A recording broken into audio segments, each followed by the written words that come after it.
When I got out of the military, I had a hard time translating my military experience into the civilian world. I'll be honest with you, if it wasn't for my wife, I probably would have been that homeless or impoverished vet. But it can be easier with the right support. I'm Mark Casper, and I'm the Executive Director of Tech4Troops. In today's world, you have to have a computer to be able to apply for jobs. Our mission is to empower veterans in need with computers and training to get back in the workforce. Here at Tech4Troops, we're here to push you forward to get you back to where you want to be in life. When the veterans come in, I teach them everything you could think of that's done with a computer. I want them to feel that this is a tool that's going to help them get their life back.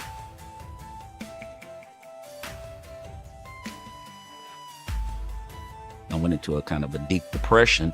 Eventually, I lost my job and I was out on the street. The computer was able to connect me to the web, and I was able to start putting resumes out. And you have to have these small building blocks to get from point A to point B. I'm not worried about employment anymore. The need is great, and we want to be able to support our veterans across the nation.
All right, welcome everyone to the Tech4Troops Cup Series, and tonight is a big night. This is the cut race for round 2, and it will determine who goes on to the Final Four next week in Homestead.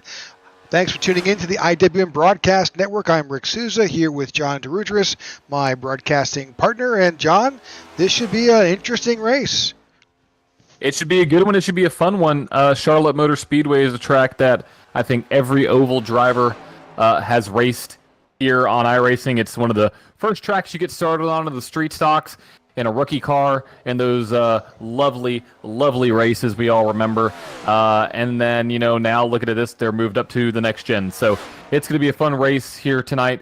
Qualifying is underway. We have about 3.5 minutes left of qualifying.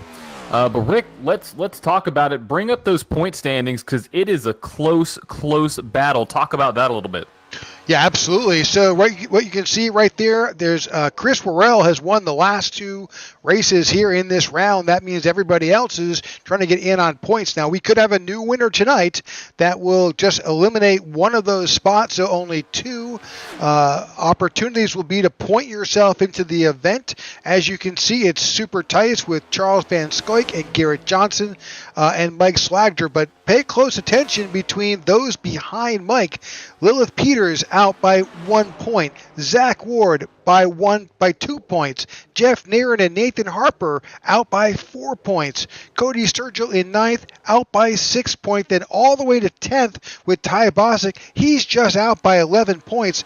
All that could disappear quickly here because, it's Charlotte. Things happen, and this is the final cut race to get into the playoffs.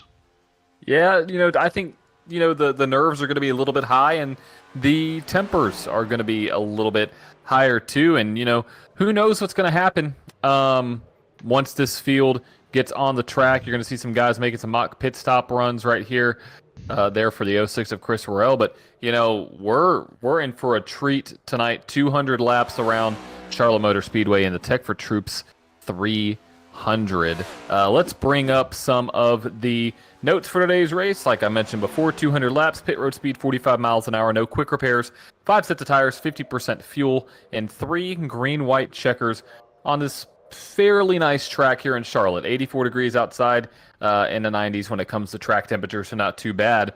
But if you're looking at that graphic there, turn 1 and you're like, oh yeah, it's symmetrical. Turn 1 and turn 2. It's not. It's pretty close, but you have to drive it completely differently. Turn 1 and turn 2, you can almost go flat out. You can really kind of, loft it into the corner and dive deep and it'll stick. Turn 3 and 4 is a little bit different. Turn 4 is a very sharp exit. You slide up to the wall very, very quick here. So watch out for that turn 4 monster. I think that wall is going to be a different color by the end of the night. So we'll see what happens. But Rick, the playoff battle is on. This is our final race before the championship race next week, and I cannot wait to see who our championship 4 is going to be. Obviously, we know one of them is going to be Christopher Worrell. Chris Worrell out there has already got 2 wins on the board. What do you think? Do you think he could win all 3 in this round? You're talking about one of the most successful drivers so far this season. He absolutely could point his way. He could win his way in with a third trifecta, the triple threat here. He certainly could. I guess that would be the hat trick for us here in the Cup Series. But it certainly is possible. Absolutely, it is. And looks like we have about 20 seconds left before we get the grid up and running. Well, we cover your keys to the for the event. Yeah, let's do it really quick. So it's Charlotte. There's 200 laps.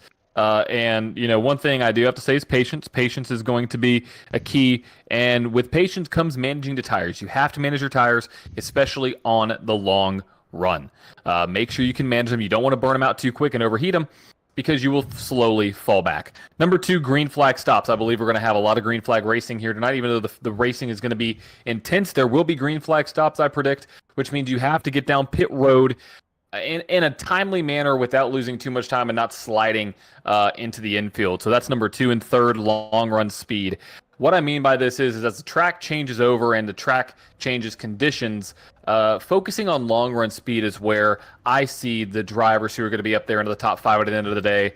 It's going to matter the most to them. That long run speed, making sure you're not burning through your tires on the front end of a stint, making sure you have tires on the back end so you can really maximize that. Those are my 3 keys, and that's how I believe tonight's winner is going to take home the trophy and move their way into the next round, which is the championship race. So let's bring up your starting lineup for tonight's Tech4Troops 300, presented by Tech4Troops and Goat Racing Diecast. Chris Worrell, where else would he be? On the freaking pole again here in the Tech4Troops Cup Series, followed by his teammate James Lowe, Jeff Nairn in 3rd, Garrett Johnston in 4th, Lilith Peter starting in 5th, Chuck Van Scoik in 6th, Aaron Jackson in 7th, John Ledger in 8th, Cody Sturgill in P9, and Christoph Hall rounding out your top 10. All right, Ryan D. Cook in 11th, and Luke Bullard finds himself in 12th. In 13th, Zach Ward. 14th, Marco Berube. 15th is Mike Slagter. 16th is Maurice Burnett. 17th is Semi Harrell. 18th is Chad Jones. 19th, Ty Bostic. 20th, Jeremy Flanagan. 21st, Jeff Nanee. 22nd, Phil Vandertwick. And 23rd, David Watts. That is your starting grid for tonight's event here at the Charlotte Motor Speedway. We're still waiting for the rest of the field to grid up. We're still waiting for just a couple of drivers to check in, namely Chris Worrell, Christoph Hall are both not yet in their cars, but they've got a minute or so to get in. And this should be a blast. I'm really looking forward to this race. This is a track that is near and dear to me. Near because it's really 20 minutes away, and dear because I have really enjoyed watching events at this track. I've had the pleasure of being both up in the Speedway Club and down in the pits for multiple events, and it's just a fun track. It is. It's one of my favorites, and it's really fun to drive, and you really have to get a rhythm down. it's not as easy as, hitting turn 1, turn 2, turn 3, turn 4. You got to get a rhythm down, and you got to know where your marks are, because it is easy to not go the right direction or maybe slip up. And look at that. Look at all those wheels spinning here. Let's see who does a burnout. Had a couple cars. Right now they're launching pretty nicely. There we go. Field is pacing around this 1.5 mile Charlotte Motor Speedway, and I predict, Rick, the fuel run is going to be more than likely about 35 laps. That is my guess here. My guesstimate. I'm looking at previous races as well as what we have seen in this series beforehand at 1.5 miles. So if there's no cautions, about 33 to 36 is my prediction there, which means you're going to have to pit 4 or 5 times. All right, obviously, if we go green the whole race, that would be very challenging for these guys to work out all the kinks, because then you've really got to figure out fuel strategy and pit strategy. When's the best time to pit? How long are your tires lasting? All interesting. But hey, here we go. Here we go. Pace car dips off. This is the final race in this round. Green flag in the air from Charlotte Motor Speedway. Tech4Troops 300 is underway. Out to the point is Chris Worrell in that very familiar white and baby blue Fender Ford Dark Horse Mustang. Yeah, James Lowe's been spouting a number of different paint schemes tonight. He's in a blackout scheme. He is pretty cool to see. As we see the lanes start to form here, you see a car all the way up to the top. That is Lilith Peters. You can run that line. It's not a bad line to run here as we have our first lap complete. Chris Worrell gets another playoff point. Not going to matter next week because points don't matter. It's finishing position matters, but gets another playoff point there. Takes it away from somebody else who could potentially lead a lap. But right now, your top 10, Chris Worrell, James Lowe, Garrett Johnston, Lilith Peters, Jeff Nairn, Chuck Van Scoik, John Ledger, Aaron Jackson, Cody Sturgill, and Christoph Hall. If this is your first time tuning in, welcome to the IWM Broadcast Network here for Tech4Troops. If you're wondering why is those drivers' names in blue and in red, those drivers in blue, and you'll see on their banners across the top of their vehicles, that is telling you that's one of the 10 playoff drivers, and that's represented there on the tower as well as the crawl across the top.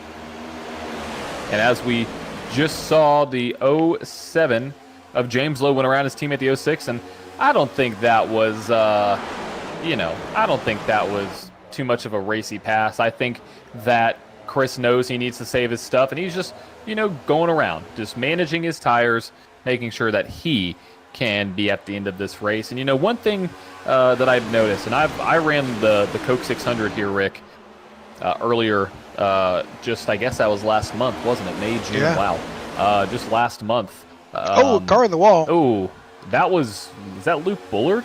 I think that was Luke Bullard. He hit that wall super hard. That will flatten out that right side of his car. Well, he is in a black number 3. I think that thing's pretty tough. So, but when you run this track, and I noticed this, when you save tires, you also save a little bit of fuel, and so you can help your fuel mileage gain pretty significantly by backing up your corners just a little bit, or maybe not going full throttle on corner mid entry to corner exit. So I think you can really have a great strategy by saving your stuff. It does more than just save your tires. It can actually help you with fuel. That makes perfect sense. All right, Lilith Peters has made her way around the 06 of Chris Worrell, and she is trying to find her way to the point. She is on the outside looking in.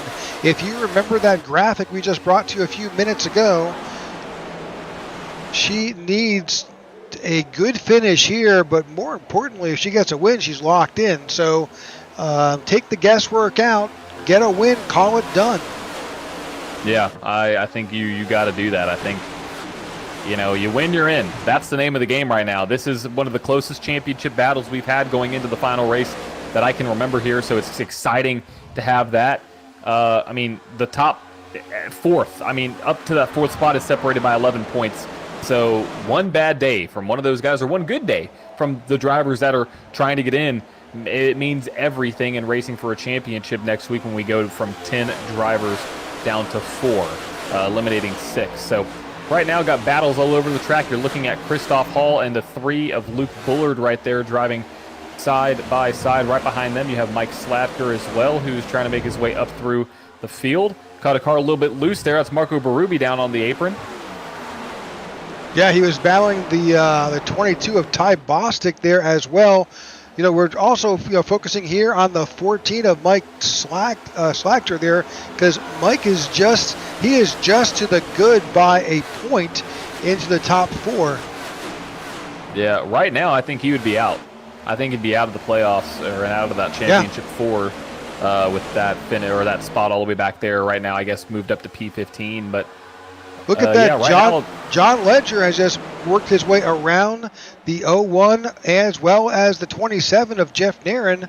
They've gotten around Lilith Peters and are now themselves trying to run down James Lowe. Yeah, John Ledger up 6 spots on the race. And let's talk about your biggest movers so far. Ty Bostic up 8 spots up to 11th. John Ledger up 6 spots up to 2nd. And everybody else +1. Chad Jones up 5. Chad Jones up 5. But here comes the 27 to the outside. That is Jeff Nairn, started in 3rd. He's looking to make his way up into the top 2. You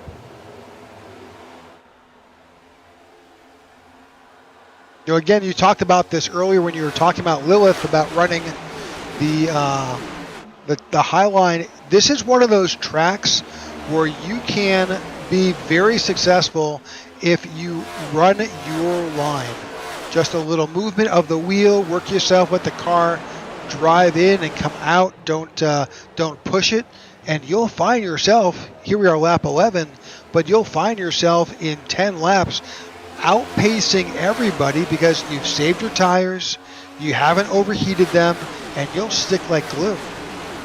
You will stick like glue, and that's the big thing is, what do you do when? And I think that's where you can really have strategy planned into the race to your favor. And, you can really, I love this track because it really is a racer's track, and you can get the results that you want out of your car and out of the tires. So if that means running in the high line, your car is going to be affected by that and the balance.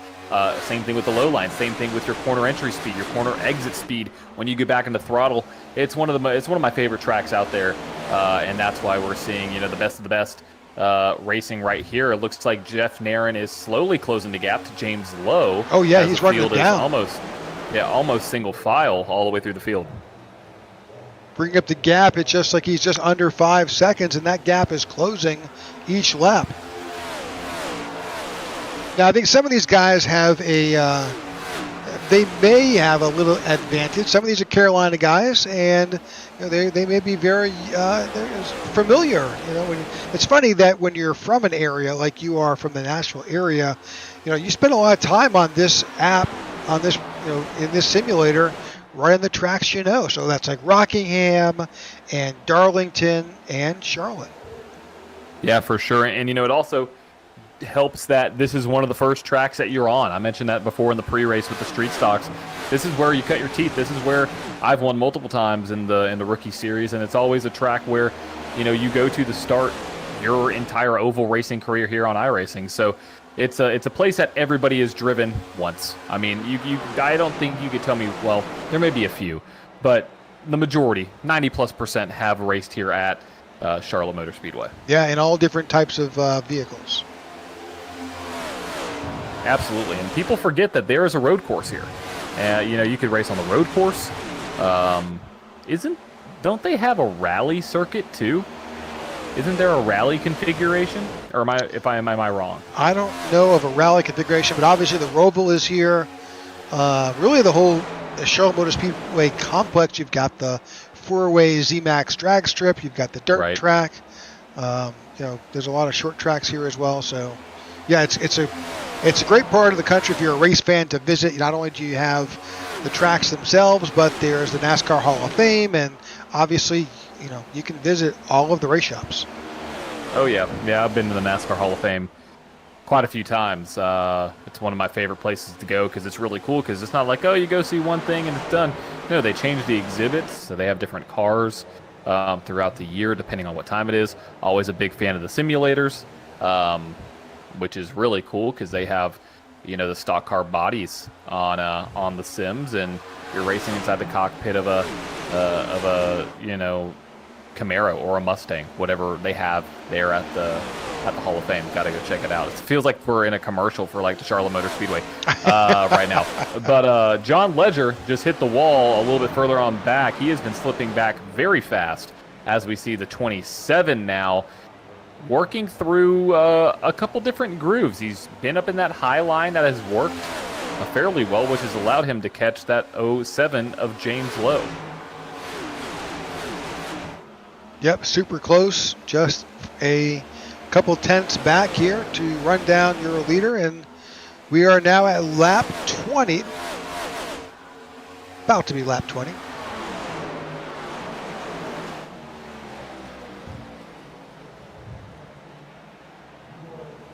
But good battle up here at the front. Field is beginning to stretch out a little bit.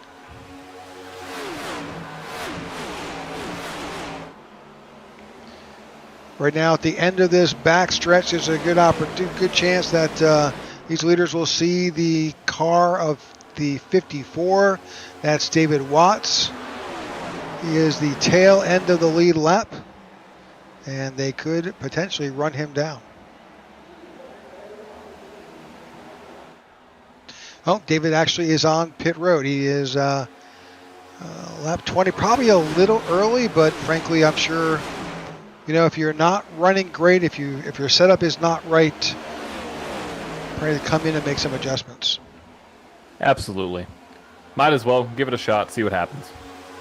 Well, this is one of those tracks where you will need to utilize not just the throttle, but also the brake. And if you got your brake biases a little off, that's the opportunity to get in and make a change. For sure. For sure. Something to note is that Chris Worrell is now on the bumper of the 27 and is working his way around. It's possible that when it took Jeff Nairn to get up to the front, he may have burned up a little bit of his tires, overheated. Maybe. Yeah. It would not surprise me that Chris Worrell is kind of, he was playing possum a bit. He kind of held back there and preserved his stuff. And now here we are coming towards the latter third of this run. He's letting it shine out. And this is a good opportunity for these drivers to see just what a long run looks like. And that's what I thought. I thought this race was going to have the long runs, Rick, and here we are. We are now 23 laps into this. I expect pit stops to start, full green flag stops to start roughly in about 10 to 15 laps or so. So we'll see who's the first taker on pit road. Who's going to be that first guy, because once that first one comes down, it will bring everybody else. I just saw James Lowe blink there. We've seen that a problem in the past with that 07 car. We have. That's not good. Not good at all. Let's hope we can get that thing fixed. So when we refer to that, we're basically talking about, this is obviously it's a computer simulation, and that's usually when the driver has lost connection, or the connection is not stable to his internet or to the iRacing servers. And unfortunately, that will cause their car to blink momentarily, kind of disappear on the track and then reappear. Sometimes they'll do some crazy stuff. It'll be hopping up and down. But whatever it does, it certainly is disconcerting for the driver, and more importantly for those around him if that car is blinking out. And unfortunately, if it continues, you'll actually get disconnected. Exactly. And that's one thing that I think you don't get in any other series or any other simulation like iRacing. Obviously, there's blinking, but comparatively to real life, in real life, a car is not going to blink in front of you. And so it adds a different level. Oh, is that a car off? Was that the 46, Rick? 46 looked like he was definitely off the pace. That Goat Racing machine. But as I was saying, when you blink and you have somebody blink in front of you, you can't prepare for that. You don't know. It's going to happen at a split second, and oftentimes the driver that blinks, you have no idea where they're going to appear. Luckily, sometimes it's very quick, but sometimes it can last 5-10 seconds. And next thing you know, you'll have a car appear right inside of your own car. It's happened to me a couple times. So it's something you can't prepare for, but it's something that will keep these drivers on your toes. You always have to be just a little bit aware of that. Back up front, Chris Worrell is taken over the lead from James Lowe. Well, that long run game, it's gonna pay off. It's gonna pay off. So right now, just bringing up our current tower, Chris Worrell is in first place. James Lowe is in second. Lil Peters, Charles Van Skyke in third. Garrett Johnson in fifth. Aaron Jackson sixth. Jeff Narin seventh. Cody Sturgill eighth. Christoph Hall ninth. Zach Ward in 10th. Luke Bullard now finds himself now on pit road.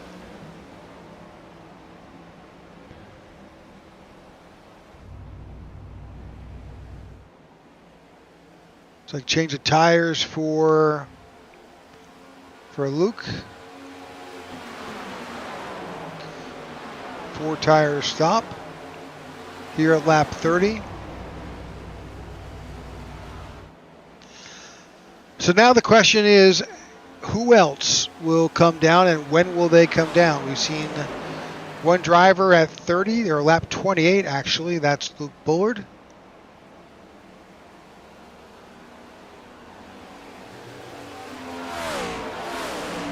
Little early, in my opinion. Little early. Yep, fair. If he finds himself, maybe he just wound up with the way the track was working out and the temperature and the tires. He found himself to be just not in a good, well-handling race car, and the only opportunity to make a change is to come on a pit road. 22 Dipostic down pit road. And James Lowe. Lowe. That's James Lowe. Excuse me, but I did hear the 22 come over the radio, and I believe he said he was going to be down pit road. There he is. Yep. A little bit early on that call, but I saw his name.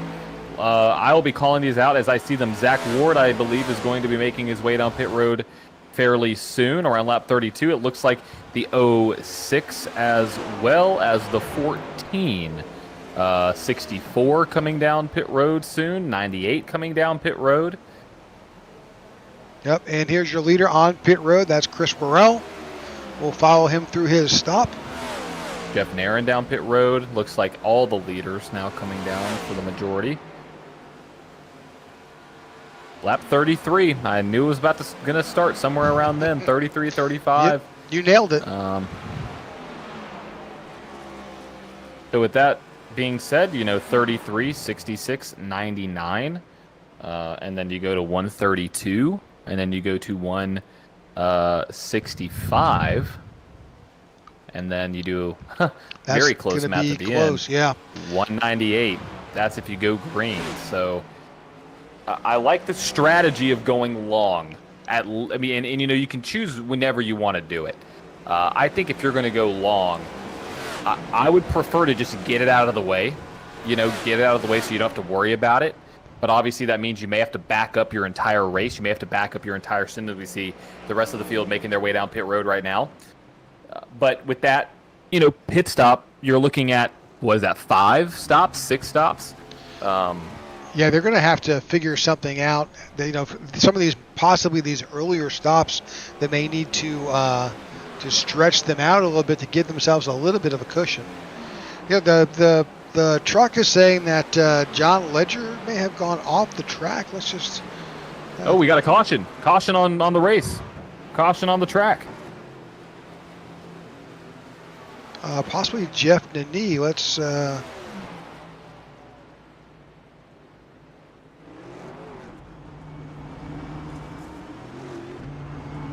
do I not show him?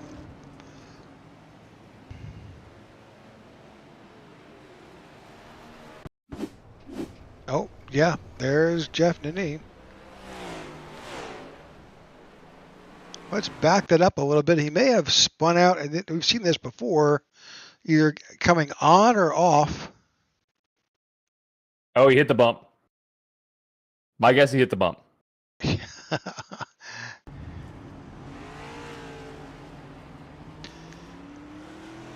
That is my prediction. You got it. You nailed it. Unfortunately, 2 for 2. so did Jeff nail it. Right on the head. Hey, it's easy to do. You're so in the zone, you forget it's there. It happens. He didn't really hit anything, which is good, so his car should be all right. But that brings out our first caution of the night, which is going to cycle Mr. Chuck Van Scoik out to the front, and I believe he is sporting a SpongeBob paint scheme. Rick, He is. can we get a close up of that? Let's see if we can get any closer to that. There we go. There's There Patrick. he is. He's got the best paint schemes.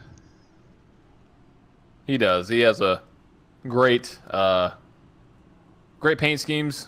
Go Diecast, a sponsor here on the Tech4Troops Cup Series. For all your diecast needs, go to GoRacingDiecast.com. Website currently under construction, but will be launched back up soon. All right. So first caution lap 35 officially. I think 34 is when it came out. Everybody has already made it down pit road. So I think the only person who was a taker was Maurice Burnett. He came down lap 35. I think John Ledger also came in lap 35. So that's an interesting strategy. Come down, probably just take fuel. That may extend their next stop. Yeah, absolutely. May extend it for sure. And this is what you need almost. You know, this is what you would hope for if you are those drivers that came down a little bit early, making sure that you can get to the end. One caution will do it. So, right now, caution's out. Your current order right now is Van Scoik, Johnson, Peters, Worrell, Jackson, Lowe, Harrow, Bullard, Nairn, and Bostic. That is your top 10. As you can see, there's a number of playoff drivers that are there. I saw a total of 4, 5, 6, 7, 8, 9. Did someone not make the playoff shot? Make this race shot? Let's bring up that playoff tab. yeah, bring up that graphic. Yeah, absolutely. So Who are we missing? Worrell is in, Scoik is in, Johnson's in, Slagder's in, Peters, Zach Ward. Yep. Zach Ward is in, Jeff Nairn is in, Nathan Harper. Oh, wow. Wow, he's teammates with Lilith, and that was a powerhouse. You know, we saw them do really great things on road courses and many racetracks this year. That's shocking. Nathan's one of the most consistent drivers we had this season. Yep, absolutely. So there's one driver you don't have to worry about. And where is he sitting right now in points currently, Rick? In 8th. Wow. Well. Yep, absolutely. The more you know. The more you know here. That's one less playoff driver that these guys have to worry about. So we'll see. What happens now is all of your playoffs drivers in the top 13, you have two groups, or one group of 4, one group of 5, separated by 4 drivers, Jackson, Lowe, Harrell, and Bullard, as we are getting the one-to-go signal from race control.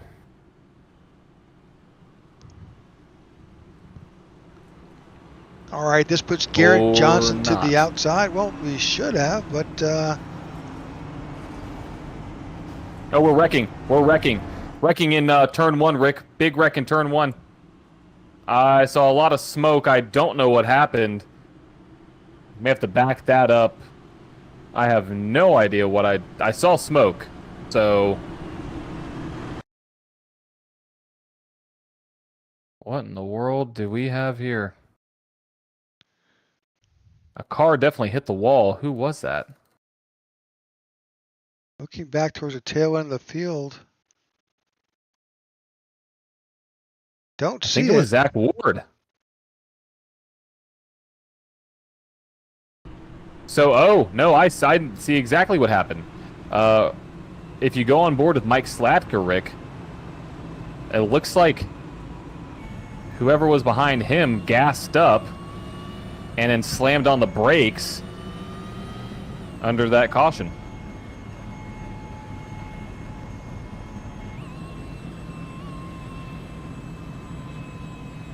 We're on board with Mike Slagner. Yeah, just look in the rearview mirror. Look in the rearview mirror. You'll see it right here. Oh, yeah. Well, that wasn't him that hit the wall. That was someone behind him. So if I'm looking at this correctly, that was Cody Sturgill, who got ran to the back of by the 7 of Zach Ward, who got ran to the back of by Christoph Hall, who got almost hit by Marco Berube. Wow, we are back to green flag racing. Sorry about we that, are folks. back to green flag racing. Okay. All right, while we were doing that, life goes on. Life does go on. We are back under green flag conditions. Chuck Van Scoik out in front, Lil Peters tucked in behind him. A little bit battle for third between Chris Worrell and Garrett Johnson. Absolutely.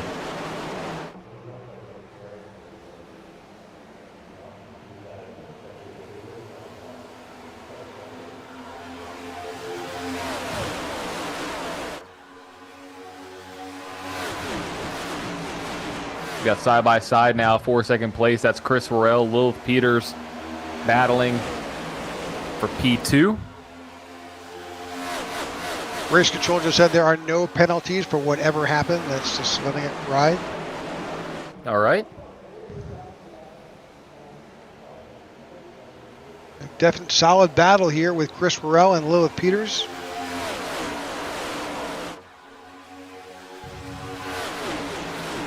You know, this is kind of what we see in the Coca-Cola 600. It's a long race. Here's a long race for 200 laps. Yep, already almost 50 of them underway. We're already almost a quarter of the way done with it. Drivers are just, you got to save your stuff. You have to look for the long runs. You have to preserve your car and tires. So you have to be careful, conservative. You know, those last 50 laps, that's where your money is made. For sure. And Rick, I got some unfortunate news about a playoff driver. Zach Ward, day is done due to that incident under caution. Oh no, his playoff chances are done. Well, that's unfortunate.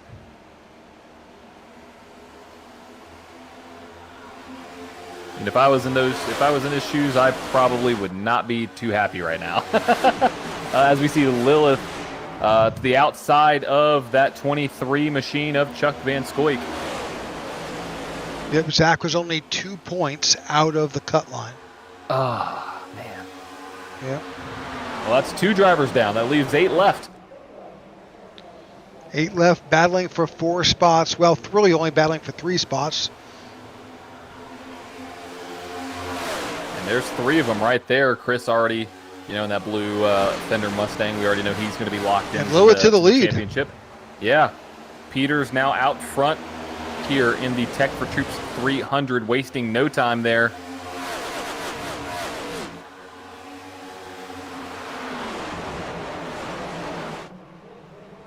And here comes Chris back to the outside. Oh, a little loose. Just a little bit. Yeah, he wants that lead. He's taking that high line. You can do it. I think this race for Chris means a little bit more than, we were probably anticipating. Because think about this, momentum matters, especially in racing. And if he wins again, I mean, that just carries so much momentum into next week. It's something that no other driver will have. 3 wins in a row, the momentum there and the confidence is just through the roof. As we see Chuck Van Scoik slowly falling back now to P5, Jeff Nairn up to P4, James Lowe back to 3rd. But Rick, I think momentum is going to be everything. Oh, Maurice Burnett off track. Something happened to the 8. He's back on track now.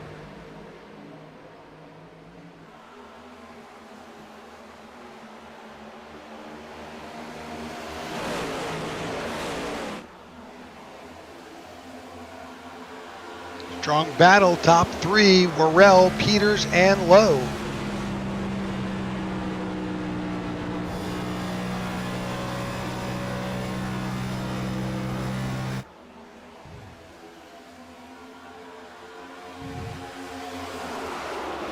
We could ride on board with Lilith. Let's do that.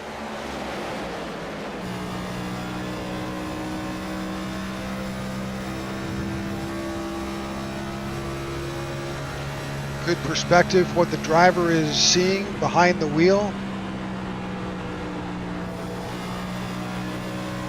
You know, backing out of the throttle, getting into one, then back on out of two. Flat out on the back stretch. Then here, knowing when to just back out. You don't have to back all the way out of the throttle, but just kind of let off a bit to let the weight shift in the car and settle. Yeah, and that's why I think this is one of the most appropriate tracks to get your experience on here, because it really tests everything that you got. Control, rhythm, throttle control,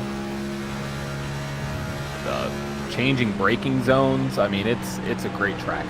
You can watch that orange stripe on her steering wheel when she comes, you know, through and then out of turns 1 and 2. You know, sometimes you'll see a driver fight the car and you'll have to counter steer back to keep the nose pointed in the right direction. This is one of those tracks where you don't want to do that. You want to be able to just ease your way through and out. You don't see that steering wheel bobbling too much back and forth, and that will give you lower tire temperatures, less wear, and more speed. All good things. All good things. That's ideal. That's ideal. We'll take it. As we are just over halfway, Rick, or halfway through the first 100 laps in this event. Almost caught myself there. Quarter of the way done. We appreciate you for tuning in to tonight's Tech4Troops 300, presented by Tech4Troops and Goat Racing Diecast.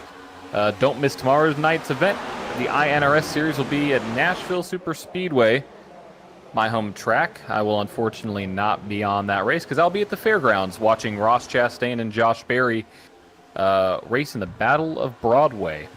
Yep, we'll have Jeff Neely here in your absence, doing a good pinch hitting, and that should be a fun race to cover. All right, it's a good one. It sure is. All right, we're going to be right back, folks. We're taking a quick commercial break. You won't miss anything. We'll go side by side. Hello, my name is Jack Raymondson. I manage business development here at Tech4Troops, and I'm my second year with this amazing veteran nonprofit owned and operated by veterans for veterans. I served in the U.S. Marine Corps as an amphibious assault crewman from 1992 to 1996. I also served in the U.S. Coast Guard from 2002 to 2007, joining after 9/11 as an operations specialist, then serving as an instructor of Coast Guard training center at Yorktown. I also spent many years as a first responder volunteering as an EMT and fireman.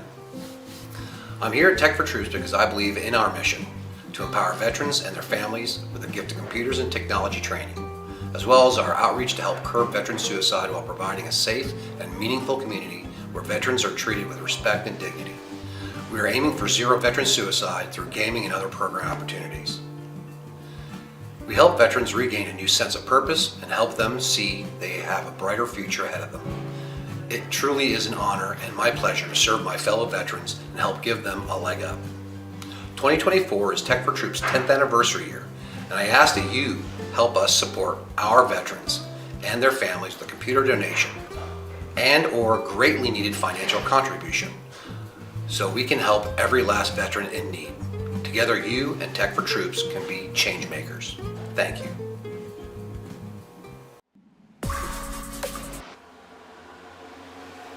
All right, welcome back to the IWM broadcast of the Tech4Troops Cup Series, Tech4Troops 300 here at Charlotte Motor Speedway. Thank you for tuning in tonight. We appreciate all of you that are watching us live. We ask that you like and subscribe to whatever stream you happen to be watching on, and we'll keep you up to date as to what opportunities and events happening here on the IWM Broadcast Network. So right now, 57 laps in the books. Chris Worrell, James Lowe, Chuck Van Scoik, that's your top three. couple drivers have retired. Zach Ward from an incident during a caution lap, and David Watts. 2 drivers are 1 lap down. That's Jeff Denis and Philip Vandertwick, but we have 19 drivers still on the lead lap. Just past 1/4 of this race is in the books.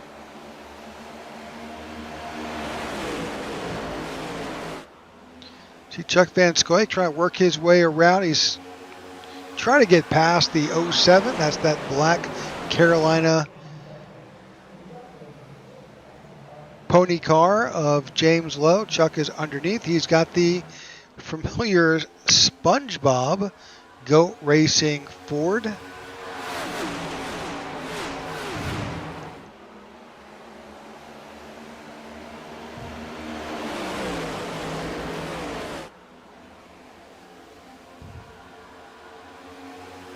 He's getting a little bit of help behind. I think that's the 20 of Garrett Johnston.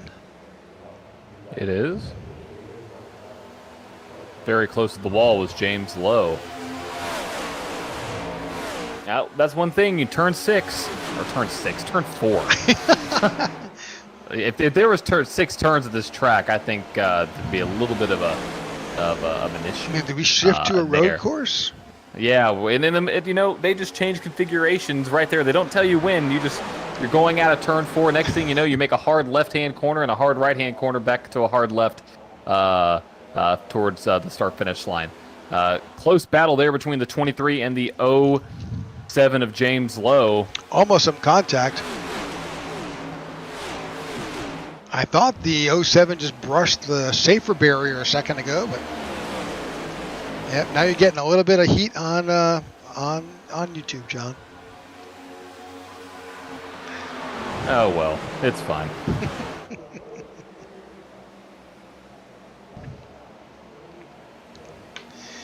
All right, lap 61, about to be lap 62 in the books. Chris Worrell continues to lead, but he has got some heat behind him. 23 of Van Scoyk is challenging the 07 to the high side. The 20 of Garrett Johnson, he's waiting for a mistake so he can take over, but it's not done there. Not far behind, you've got the 43 of Sammy Harrell. Lilith Peters is back there too, as well as the 18 of Aaron Jackson. He is there as well. So a number of playoff drivers up there, sprinkled with a few of the regulars. Here in this event, any non-playoff driver, you're still running for some money, so there's an opportunity. We do see Luke Bullard on pit road because why? We are right there now, coming up to our second round of potential green flag stops. Yeah, it should be coming here in probably about lap 70.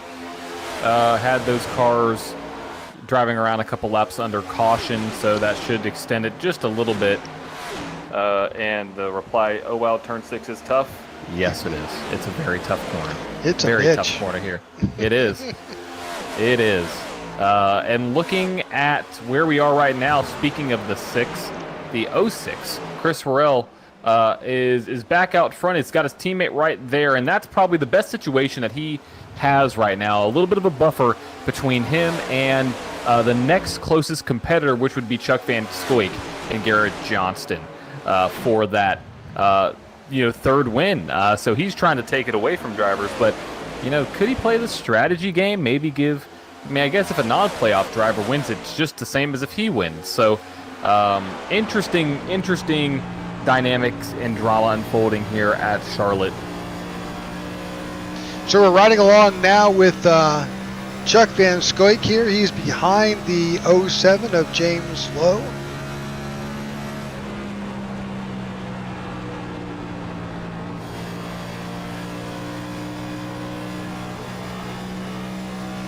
Taking a slightly more aggressive approach.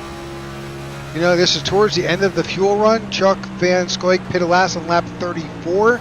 James Lowe pitted last on lap 31. So he has got a little bit of more fuel in the tank. He can stretch out this run by a couple more laps, at least, over Chris Worrell and James Lowe. Absolutely he can. So here, taking a more aggressive approach, that works to his advantage. Oh, a little bit of a bump. Hey, you know, I'm here kind of message to the 07. Yeah, sometimes you got to give a little bit of a warning shot, and here he comes to the outside. Oh, Oh, the 07 is pitting. Both and the 06, they're both pitting at the same time. Teammates doing that. 06, I mean, slid down pit road. There is no way he doesn't have a black flag. Chris Royale officially black flag speeding on pit road.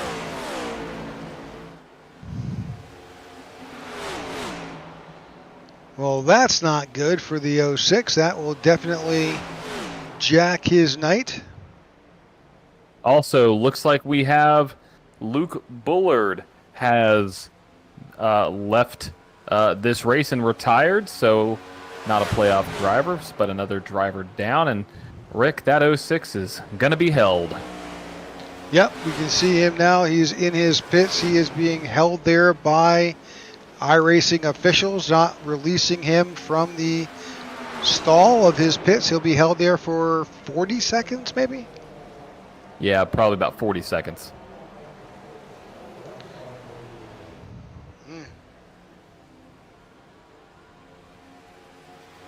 Well, back out front, Chuck Van Scoik.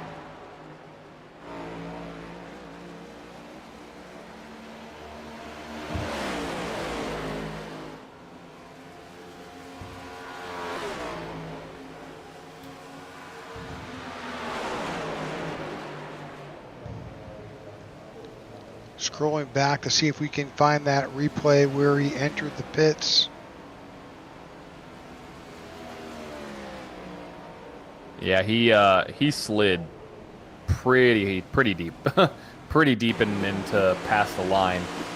There's Cody Sturgill, I believe. Which you could see it up there. Oh, Cody Sturgill actually hit the wall.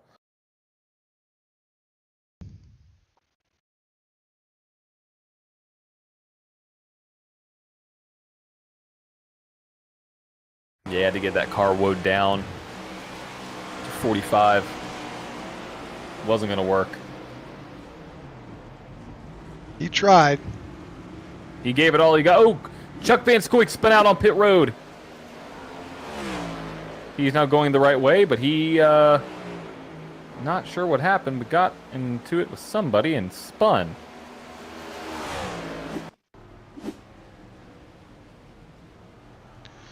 This is a replay here of Chuck Van Scoik on pit road. Oh, he just spun out. Yep. Thought it was contact with the 01, but it wasn't. I mean, I guess technically there was contact, but iRacing, you know, on pit road, when you're coming out of the pit stall, they allow the cars to basically become invisible. So you can drive through another car up to a certain point. All right, James Lowe is taking over, is currently leading. Pretty much the field is a bit jumbled up right now. Chris Royale finds himself one lap down. He is now hoping for a caution to come out so he can get back on the lead lap. He is currently in the lucky dog position.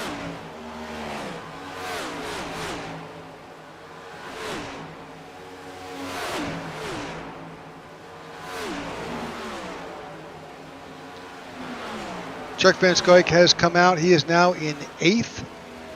So your top 10 sits right now: Lowe, Bostic, Harrell, Jackson, Peters, Narin, Johnston, Van Scoik, Ledger, and Cook.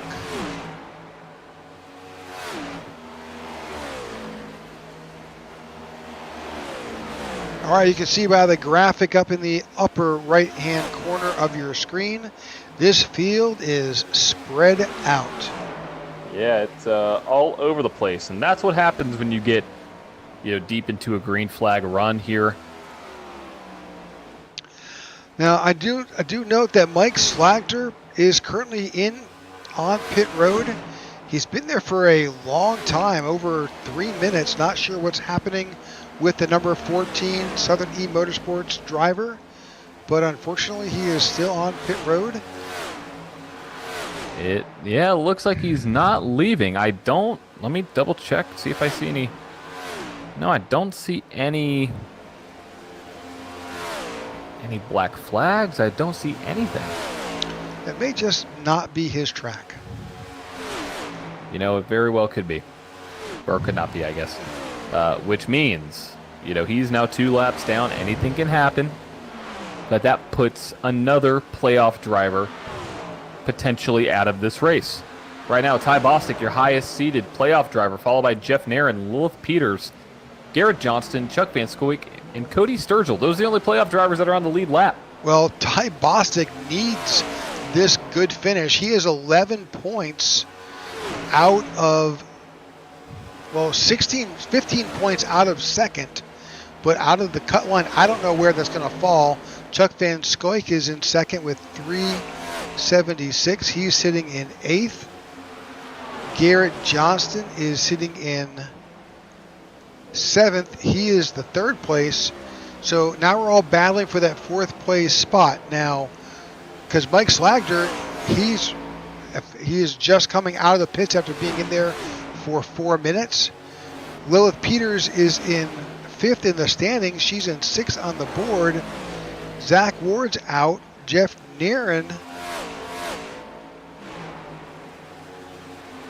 is in 5th. So this whole playoff picture is going to change dramatically over the next, through this race. Absolutely will. All right, our next round of pit stops, we should be looking at somewhere around lap 100. 100 to 105 potentially. You just saw James Lowe disappear there for a second. Yeah, blinking is back.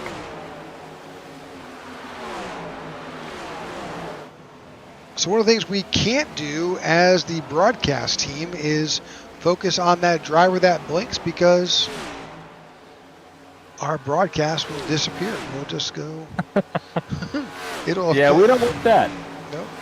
Well, I mean, our broadcast won't stop, but we'll certainly wind up missing some of the action as we switch our cameras. But our cameras are focused on that driver. We'll see. Right.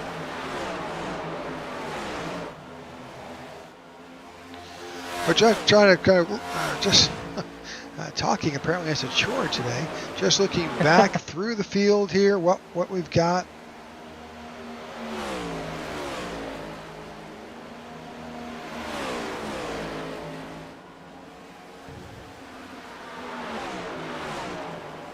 James Lowe out to a 2-second lead with Ty Bostic.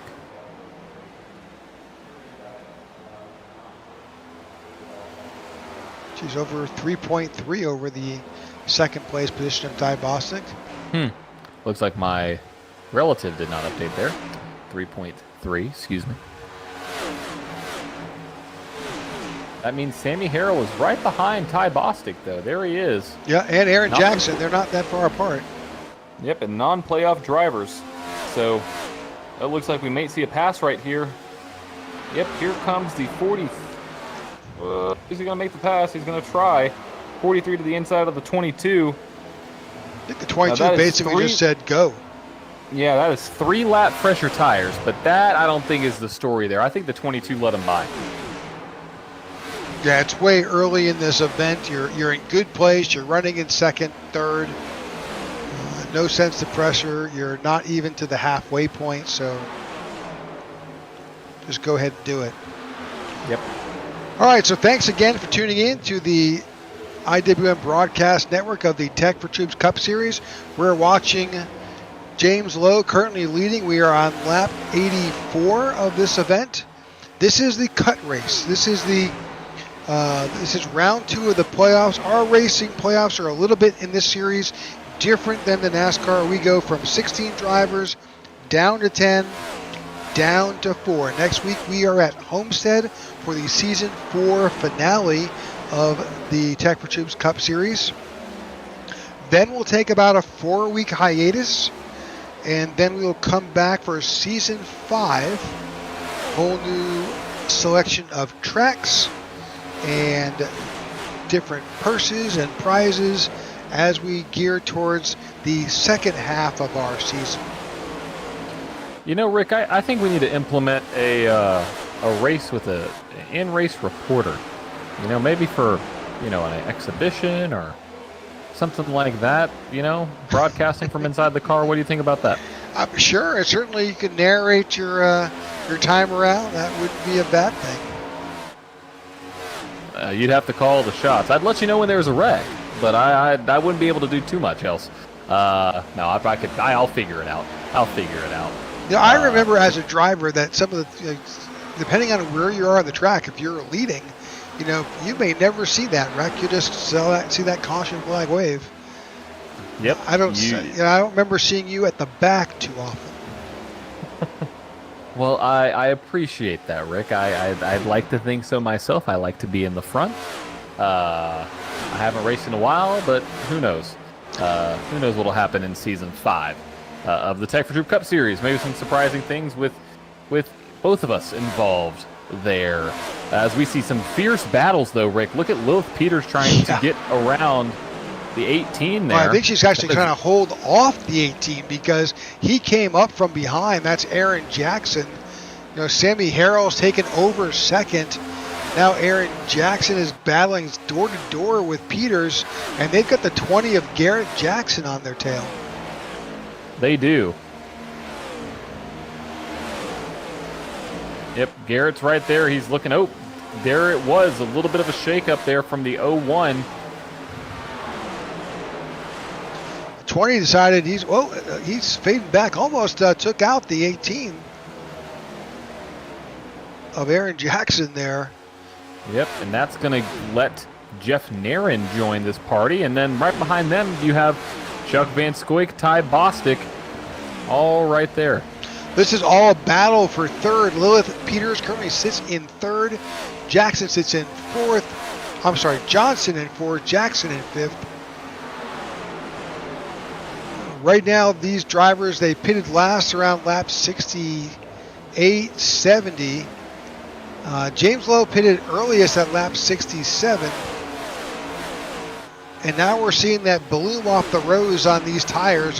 They've got some heat in them. They've got some wear on them. So it's not quite as easy to get around this track. You are correct. It is not quite as easy. But we'll see what happens now as, we're about 20 laps into this run. Your leader, James Lowe. He's got, I think, a lap car between himself and Sammy Harrell, who's just 2.2 seconds behind.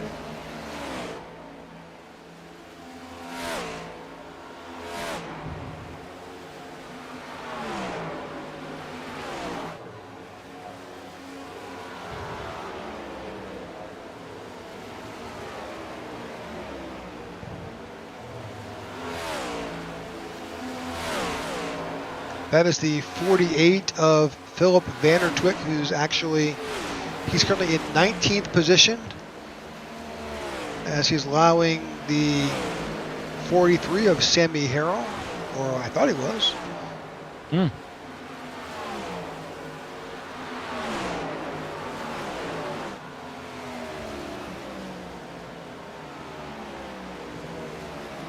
There he goes. That's the 43 of Sammy Harrell working his way around, trying to hunt down the 07 of Lowe. This is a 1.5 mile track. Now, it's one of those tracks where, although you think, well, there's not, aero doesn't play a huge advantage, it plays some. If I was that driver who needed to advance a position or two, I would be tucking behind someone like Lilith Peters and Garrett Johnson. I'd be on her bumper the whole time and working my way up. The two cars can run faster than one. I agree, and it's due to the back stretch and even the front stretch. If you can time it right, yeah, you can gain a lot of time. I mean, significant time there. And it almost reminds me of a smaller scale version of tandem drafting, like we saw back with the Car of Tomorrow. And which was incredible racing. But obviously locking bumpers, they don't like that a lot. NASCAR's like, oh no, well here it doesn't really matter. You can lock bumpers. But here on a track like this, it could really help, you all out, especially if you're a teammate trying to catch a specific driver. Why not? Give it a shot. As we see a driver coming down pit road, I believe that's Mike Slatker, Rick. Oh, never mind. Nope, he did not come down pit road. It looks like he's not on my board coming down.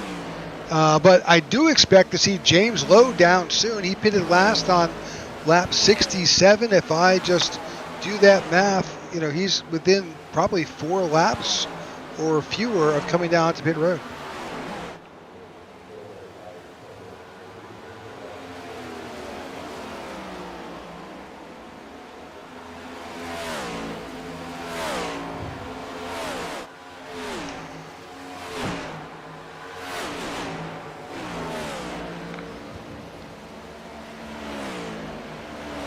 All right, we're watching James Lowe currently leading here at Charlotte. We've got almost to the halfway point here, which also happens to be where we would expect another round of green flag pit stops to occur.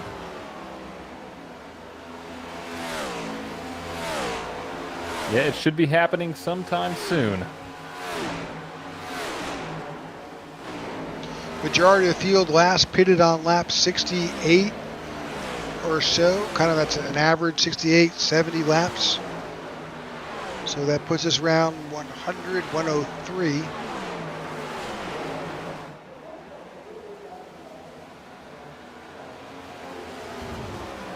And as we saw with Chris Worrell, it's easy. This track is super technical when you're coming off of turns 3 and 4 and then making your way onto pit road. Ty Bostic now looks like he is on pit road. Yep, he is on pit road. First of these guys to make his way down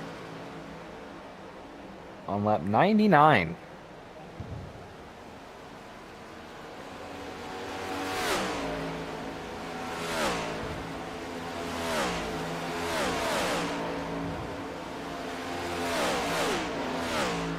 Tire stop for Bostic. John Ledger now on pit road.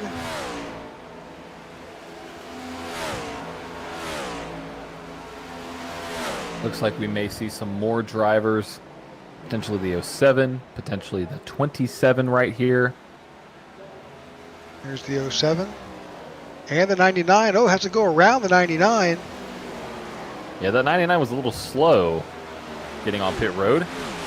But that brings down James Lowe, Sammy Harrell, Jeff Marin. Marco Berube was the one that you saw there.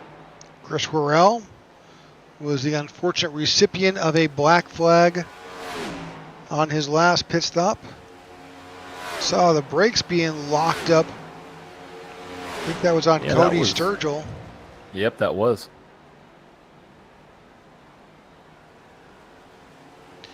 Here comes the 18. Yep, that puts Lilith Peters now in charge.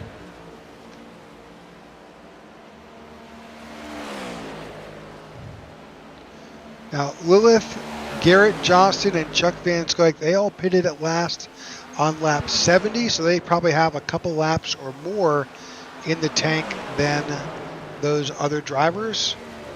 Now, in the big scheme of things, every lap or two you can stretch these stops out can make a world of difference towards the end. It can. I mean, it is everything that you would want. Everything that you would want in going long on these strategies. Because if you have, another pit stop, let's say you come down pit road right now, you have to pit on lap, say 138, go another 34 laps there, and let's say you have to pit on lap 172, you're good to the end. So it'll be a couple laps there. So here we go. Here's the 01 down pit road, the 20 down pit road, the 23 down pit road. All of your leaders. The only one who did not pit was, I believe, the 70 of Chad Jones. Yeah, Chad Jones stayed out. He was actually farther back. There was although he was scored in the 5th place. He still has not made it around to cross the stripe. He is now on pit road. He's now on pit road. There he is. Yep.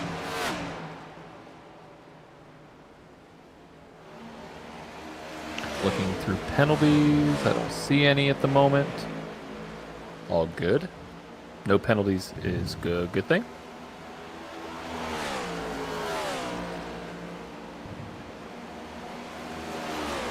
All right, as the 01 makes her way off of pit road, you see the 07 and the 43. That's James Lowe and Sammy Harrell make their way out. See the 01 now working her way through lap traffic. That's the 48 and the 40.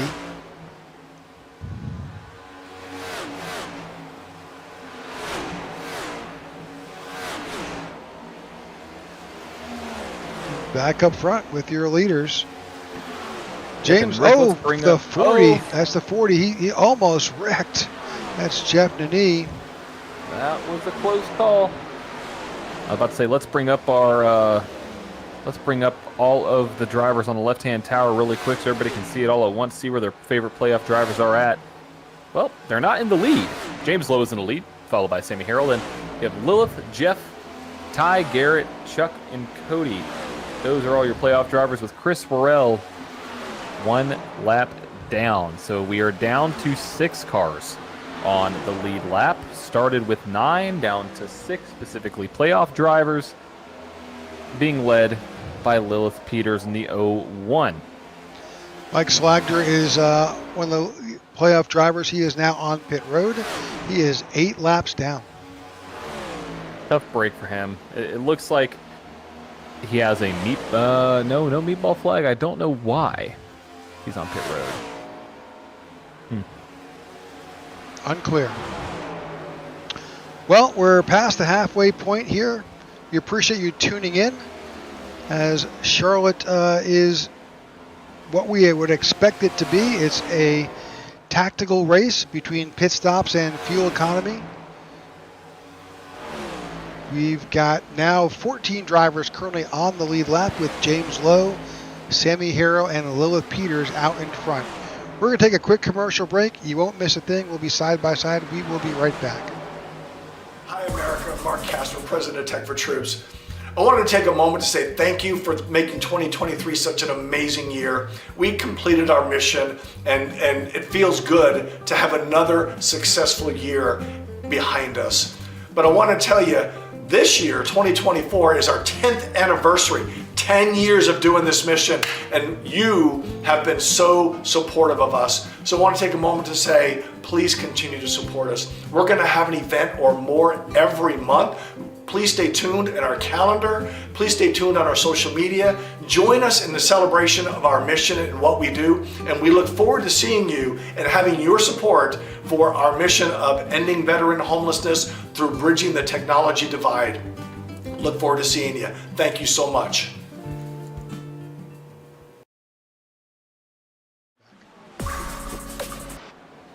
Okay, welcome back to the Tech4Troops broadcast, the IWM broadcast of the Tech4Troops Cup Series.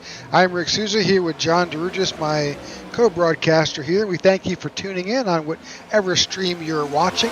So far, it's been, you may not think it's exciting, but we do up here in the broadcast booth. There's a lot of strategy being played out here. These drivers, you've got a mix of playoff drivers and regular season drivers battling. The playoff race is so tight. Points, single-digit points separate the top 10. And this is clearly going to jumble that up. Drivers we thought were going to play a huge factor right now are not going to be. I'm just forgetting his name. Sorry, Nathan Harper. Yeah, sorry, Nathan. Nathan Harper was not able to attend tonight's event. He was currently sitting in 8th. That complicates that.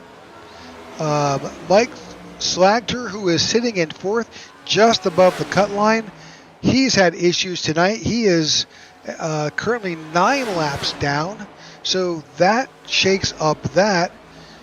Lilith Peters, currently sitting in 5th in points, is now up to 3rd. She's the highest ranked playoff driver. Jeff Naren,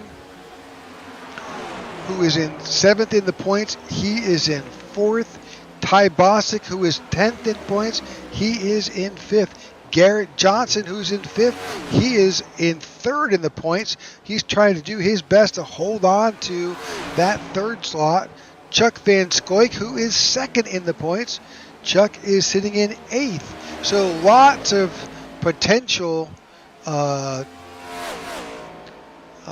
opportunities for advancement into those 4 slots. Chris Worrell, who is hoping to get his 3rd win, unfortunately wound up with a penalty on the 2nd pit stop of tonight for speeding, and that has relegated Chris down to 17th, and he is currently not in the position for a lucky dog, so that right now sits with Marco Berube. So that leaves 3 slots available for drivers to point themselves in. Yeah, it's going to be a tight battle to the end. We're not going to know who specifically is going to get in.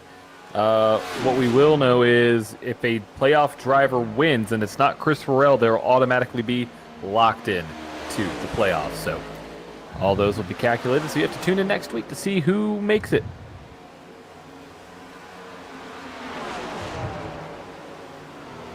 All right, we're watching James Lowe lead. He's got Sammy Harrell right there working together. They are non-playoff drivers, but heck, they're doing a great job tonight. They definitely are. So what are our expectations? Our next round of pit stops will be around lap 133. That is just 16 laps away.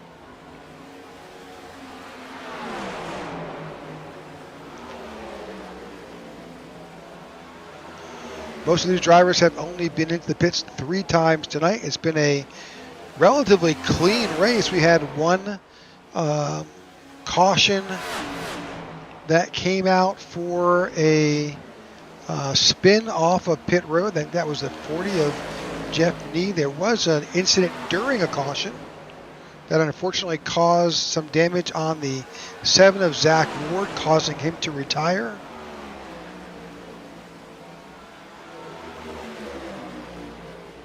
Unfortunate there. Yep, Zach is a playoff driver who was sitting in 6th, and that basically affected his opportunity. But things happen. That's the nature of racing, no matter whether it's simulated or in real life. Correct. Absolutely correct.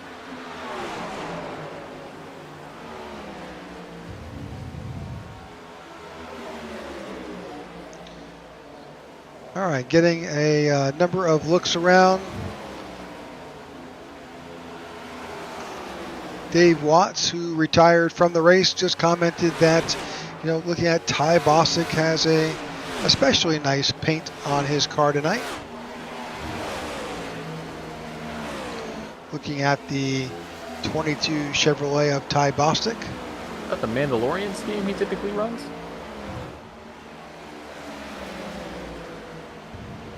Can't tell.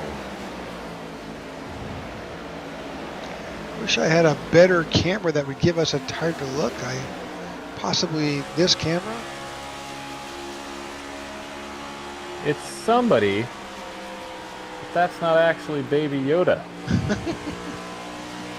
That may be his own baby. I don't know. Well, hey, more power to you. I love it.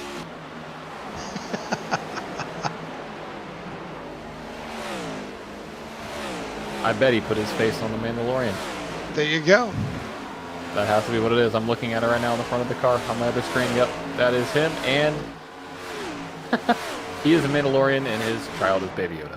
Or Grogu, depending on what you want to call the little creature there. But gotta love it. Gotta love it.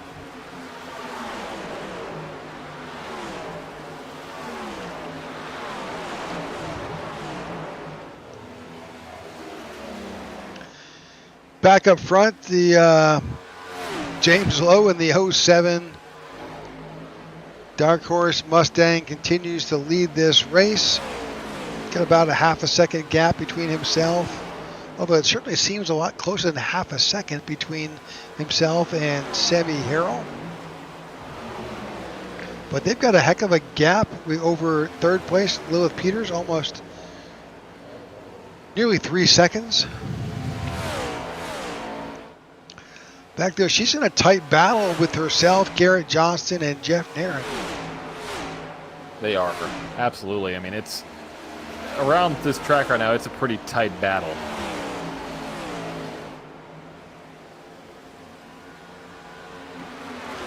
Kind of looking back to the field, looking for other battles. Chuck's by himself, Aaron Jackson by himself, Bostic by himself, John Ledger by himself. Cody Sturgill's there with, I think that's Ryan Cook battling. Jeremy Flanagan, a teammate, Lilith Peters. Farther back, you've got Christoph Hall, Chad Jones,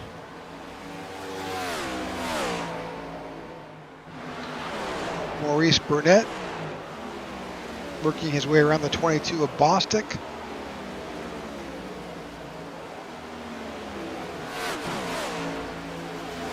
Marco Berube in that shiny 99. We've seen him sport that gold paint scheme for a number of races.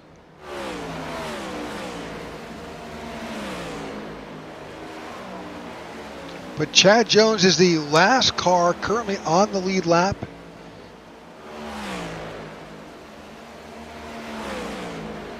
And he's about one turn away from the leaders running up on him. Wow.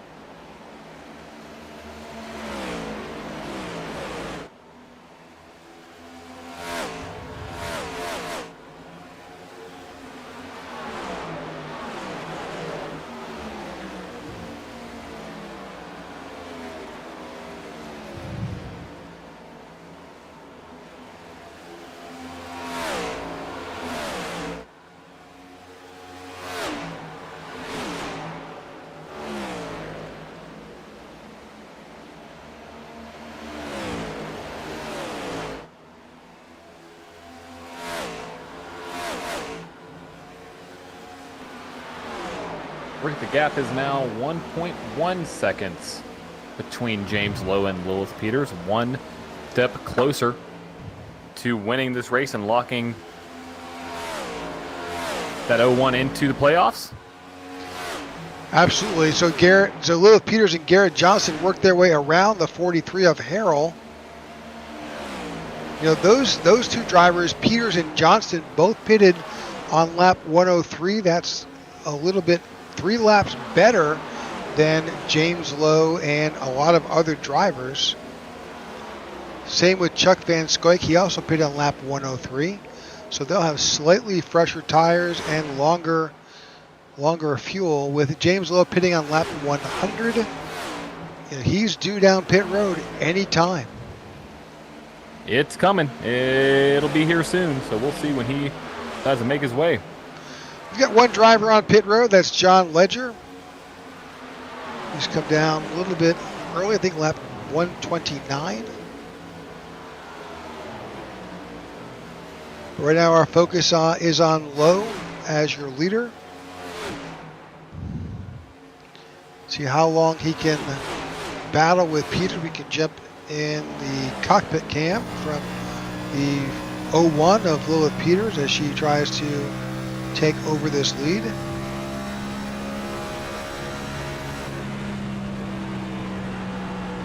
And you can see through her windshield, that's probably the 70 of Chad Jones, a little farther up ahead.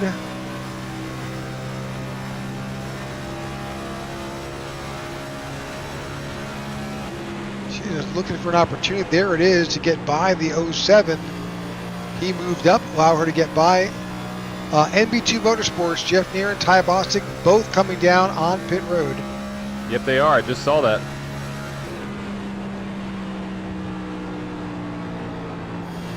Lilith Peters takes over the lead. Also, Chris Worrell is on pit road.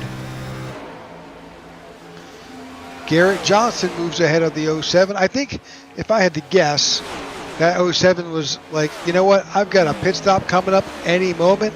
I'm just going to let these guys go.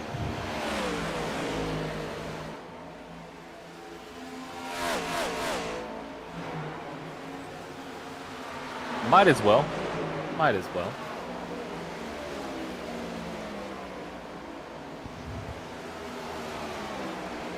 After this, our math says there would be one more stop somewhere in the 165-ish. James Lowe and Sammy Harrell both on pit road.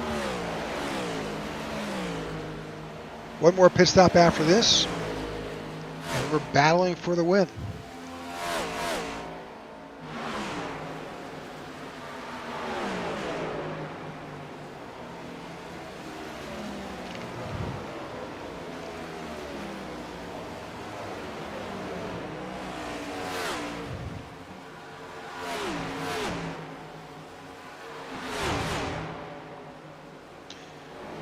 Rick, looking at this gap between Lilith and Garrett Johnston slowly closing down now. Garrett seems to be extremely fast looking at some previous lap times. So what is this 20 going to do now with, there's obviously going to be one more stop at least after this one. More than likely will be the last stop of the race once they come down pit road for this next time. So really 2 stops effectively, and we got Aaron Jackson on pit road as we speak with Christoph Hall as well.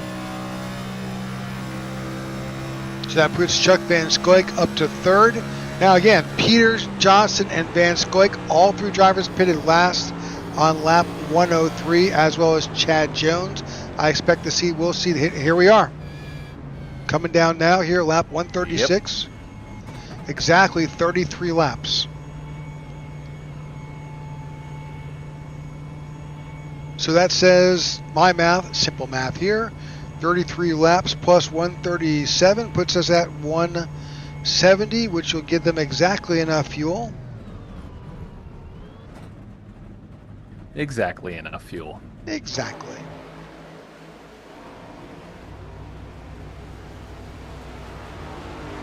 Garrett, Lilith, and Chuck down pit road. Yeah, we'll watch them complete the pit stops. Here they are, coming out of pit road right there. 23 just now exiting.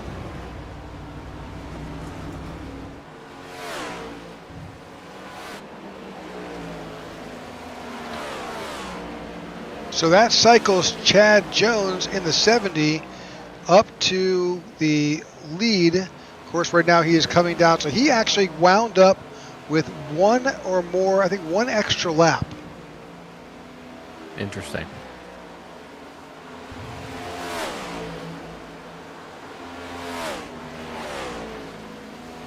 Not sure how that will all play out. But as you can see from the gap, that certainly jumbles up this field. Yep.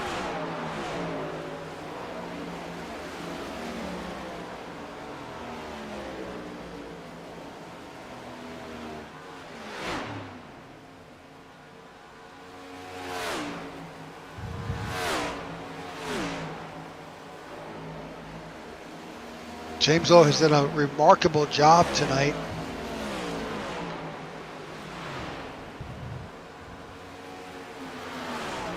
James came in and qualified in 2nd place, just to the outside of his teammate, Chris Worrell. He has pretty much stayed up front or thereabouts this entire race. Absolutely. Looks like the last car to pit this cycle is Philip Vandertwick. He is on pit road now.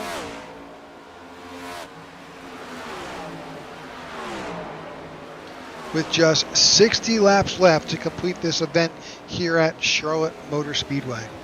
We thank you for tuning in to our broadcast. We appreciate you,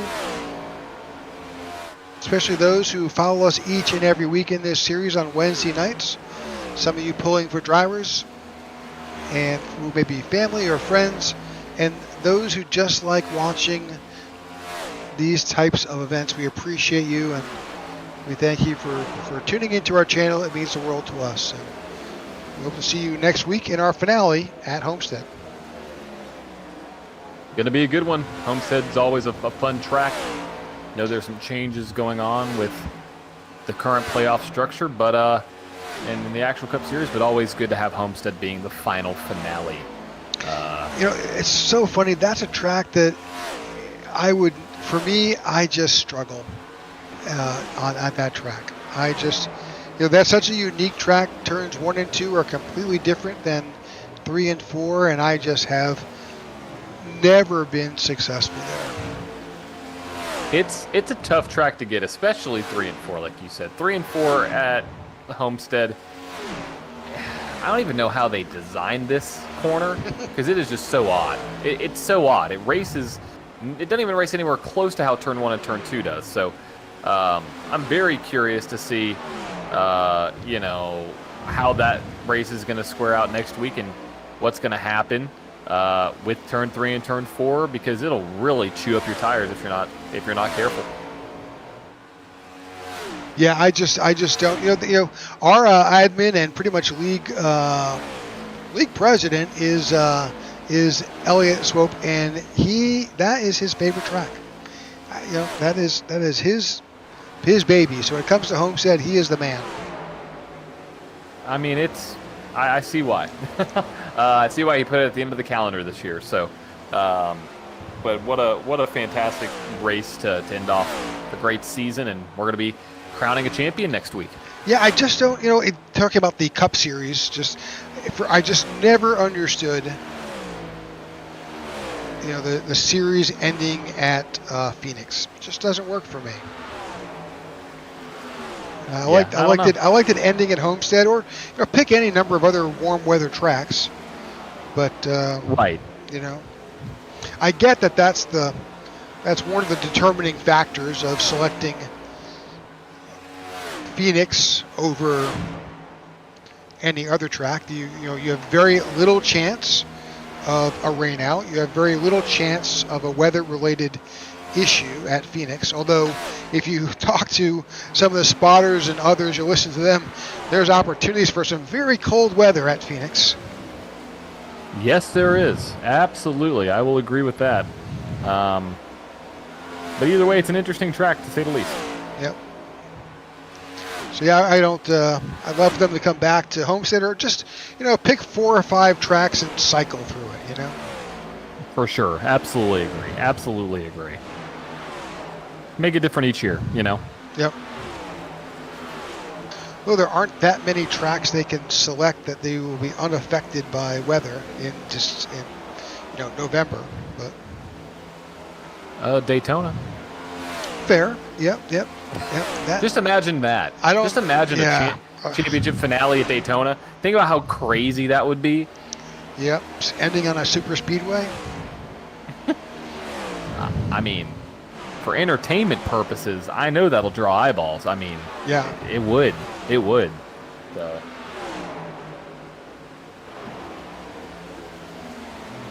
Or just do an alternate track that they never, what if, let's just say who knows? A track down in Florida or Texas that isn't on the actual Cup schedule. That's just a complete, one-off for the championship. That'd be an interesting championship race.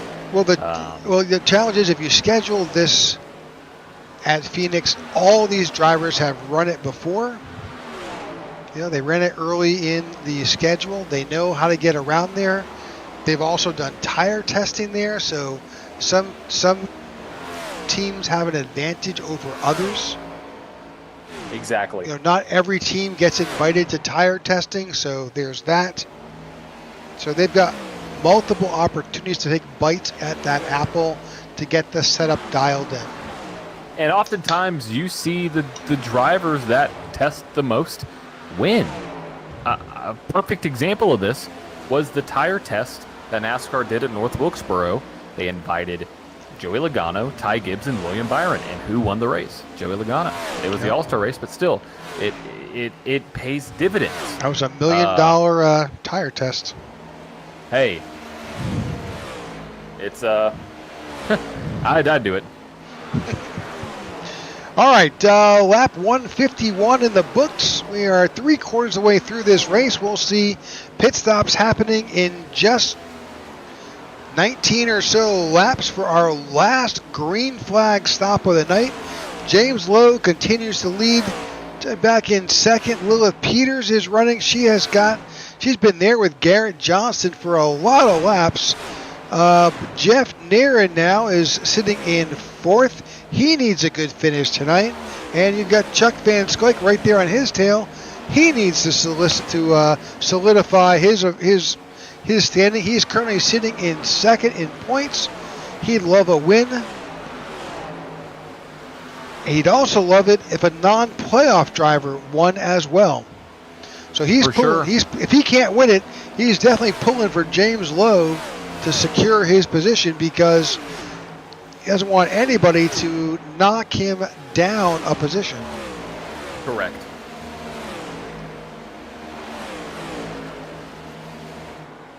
Yeah, the playoff implications are huge with this race. Oh, they're the greatest they've ever been because it's so close. I mean, we saw the unfortunate situation with Zach Ward. Same thing with Mike Slatker. Even Chris Farrell, for that matter. So it is definitely going to be a race that is going to be battle to the end. And right now, we are just past 75% of the way through this race, Rick. We have just 46 laps to go.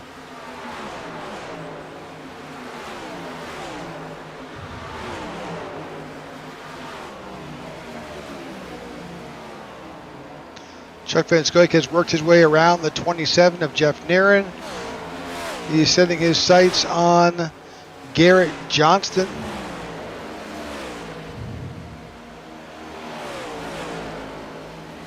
He's got a few seconds before he can catch up to those drivers.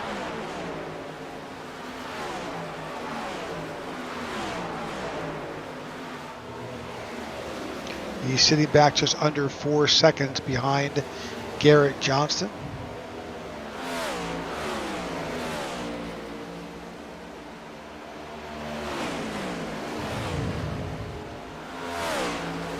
Looking back through the field, that's the 18 of Aaron Jackson. He's currently sitting in 7th. Bostic here, he's got the... So John Ledger is now on pit road. Bostic is running behind the lapped vehicle of Mike Slagter. Mike is 9 laps down.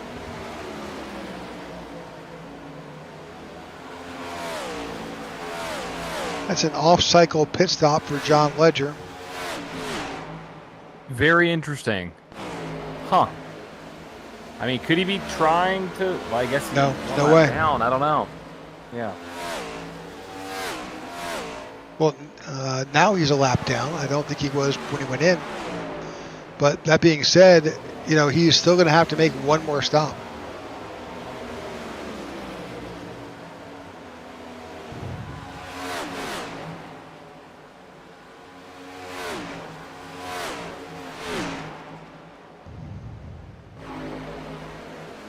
All right, just 42 laps to go before this race is in the books. James Lowe continues to lead, working his way through lap traffic. That's the 64 of Cody Sturgill. I think he just put Cody a lap down.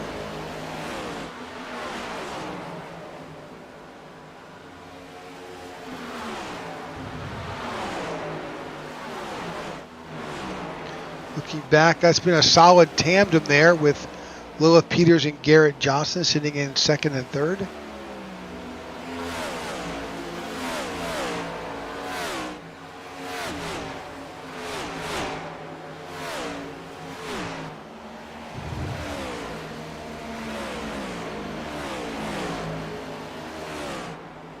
Well, Rick, pit stop should be coming sometime fairly soon. So I'm curious to see where it's going to happen. Yeah, we're scheduled things. We're scheduling pit stops here for lap 170 or so.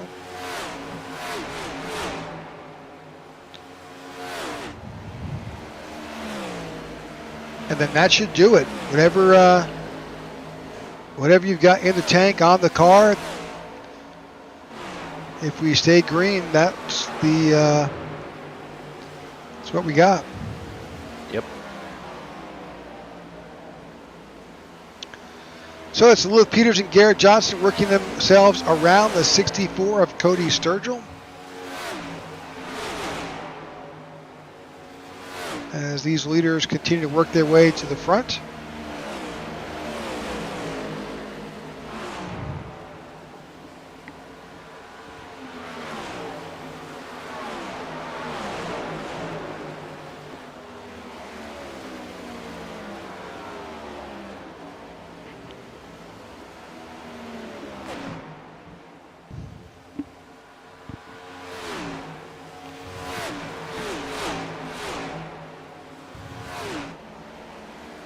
Jeff Nairn is now on pit road. That seems a little This is early. the money stop. Yeah, it's a money stop, but it's here. I mean, can you go 27 laps? That's Also, the question. Chris Worrell on pit road.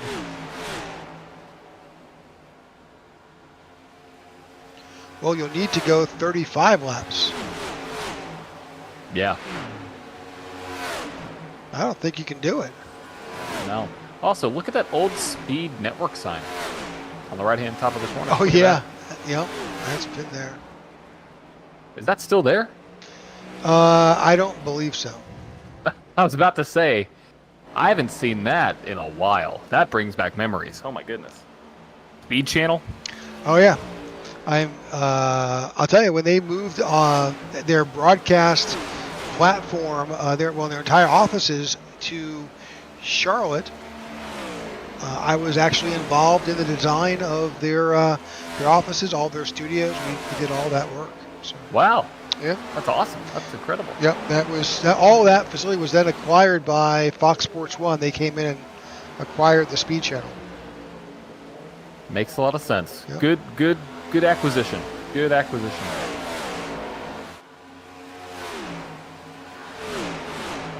But it looks like nobody is acquiring any tires or fuel at the moment. Looks like Marco Berube was on pit road, but Well, let's not miss the fact that Lilith Peters and Garrett Johnson just went around James Lowe to take over the lead. yeah, they did. Right around that 07.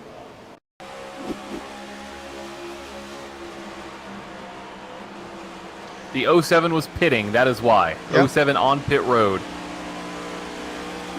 Yeah, we saw that before. That's exactly the move that James did before. He allowed them to get. In fact, the same thing happened the last time. He allowed those folks to go by and in prep for his pit stop. This is the money stop for both him and for Sammy Harrell back there as well. Absolutely, both of them on pit road. Both taking right sides and left sides.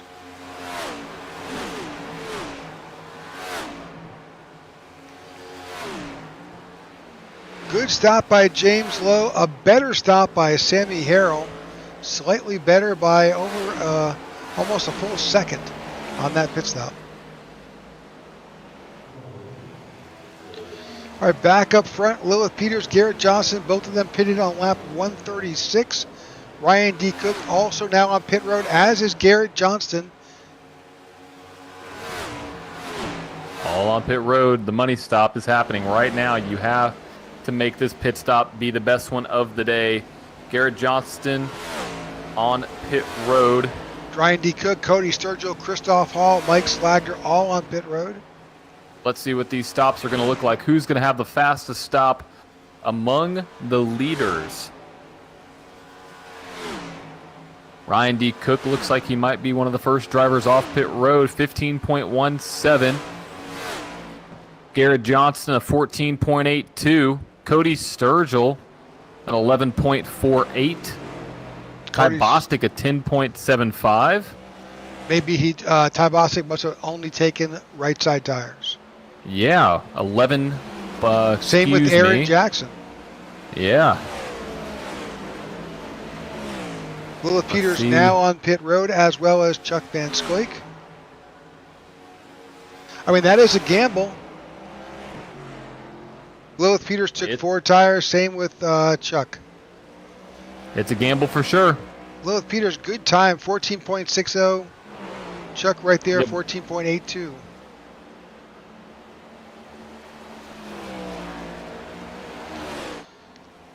No penalties coming across my feed from admin. I think we're good. Now, John Ledger's still out there. He had that off-cycle stopper on lap 155. Yeah, he's about 8 seconds back from the leader. Don't know how that's going to fare out, but one thing I do know, Garrett Johnston is within 0.3 of a second of the 01 machine with 29 laps to go. That is the battle for the win right now.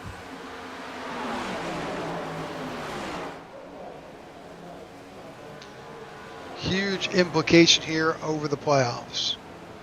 Garrett Johnston was sitting in 3rd. Chuck Van Scoik is currently out running in 5th. That could solidify those 2 spots, and with Lilith currently right now leading, that could vault her in. I think that's the 40 of. Yeah, Jeff Needy was just off the racing surface for a moment there. That could vault her into the final 4.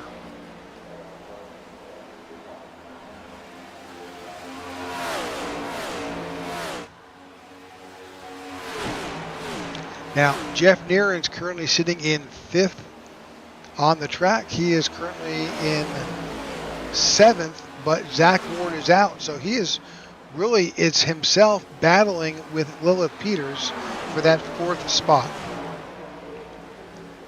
So Jeff Nearen's hoping that he can get up. Right now, unfortunately, he is about 7 seconds behind the leader. But I think basically what I'm looking at, John, that is the battle right now for the last playoff spot between Lilith Peters and Jeff Nearen. I believe you're correct. In every position, Jeff gains and Lilith loses, and vice versa. I guess Lilith can't gain any positions. It is a point. I mean, it's effectively 2 points.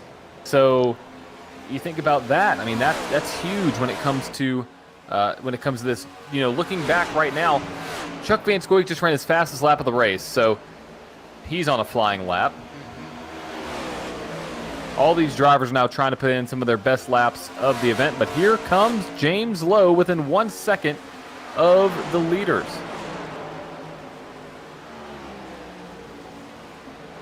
So with this many laps to go, it's very interesting because what we've seen so far on these long runs, that attacking this track hard from the beginning will absolutely tank your long run. And with them pitting on lap 170 or 166, 170, you are in effect one long run away from the finish line. Yep. Exactly right. So if you're Lilith, you're doing your best to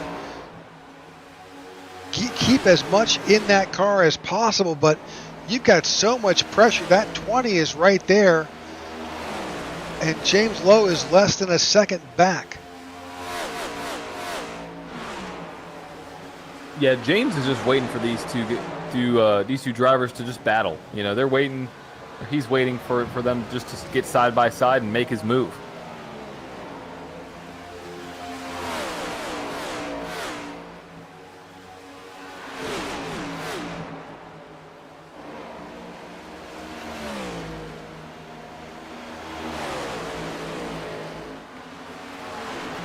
comment on YouTube from Lorraine, giving us some props for the way we call our race. Thank you, Lorraine.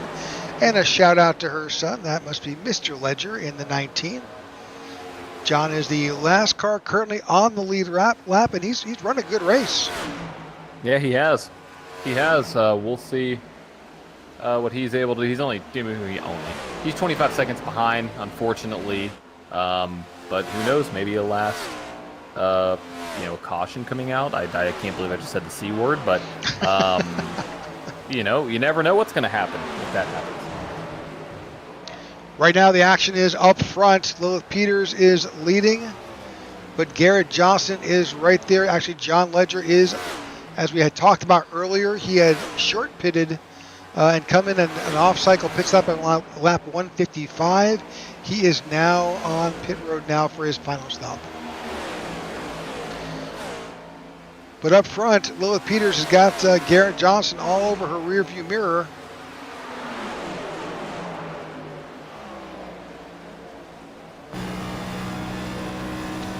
And this is what Garrett sees with just 21 laps to go.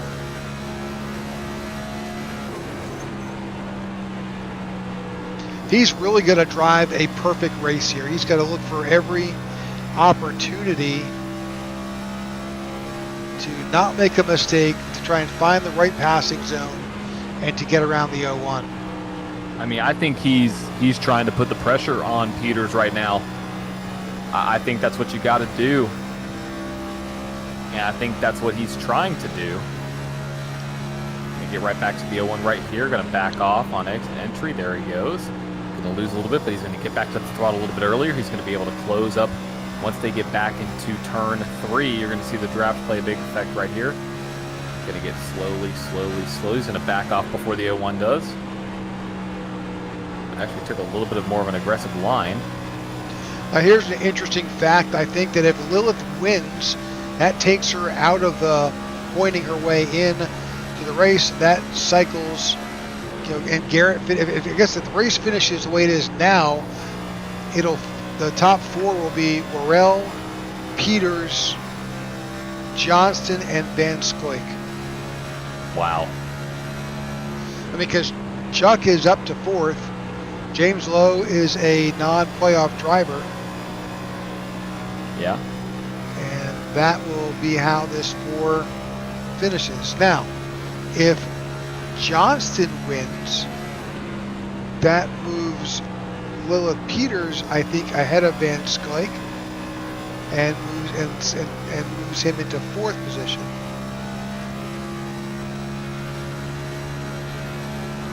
Now, something crazy happens. Can't rule out Jeff Nairn. He is currently in 5th. Yep, 11.6 seconds back. You never know. Yep. If there's contact or not a clean pass, something happens. Pretty much those top 4 are sitting top 4. Well, Chris Worrell is already won, so those 3 last spots are dominated by the drivers running 1, 2, and 4 right now. Yep. And the guy hoping for a break is the 27 of Jeff Nairn. Well, 15 laps until we're going to figure out potentially who's going to move on to the championship race. Is it going to be Lilith? Is it going to be Garrett? Is it going to be Charles? Jeff? Who knows?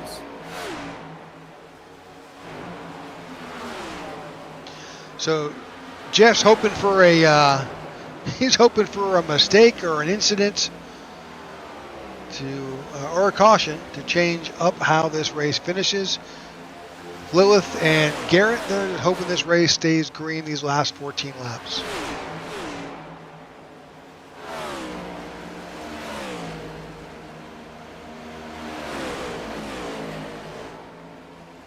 And the battle is still on for the lead of the Tech4Troops 300.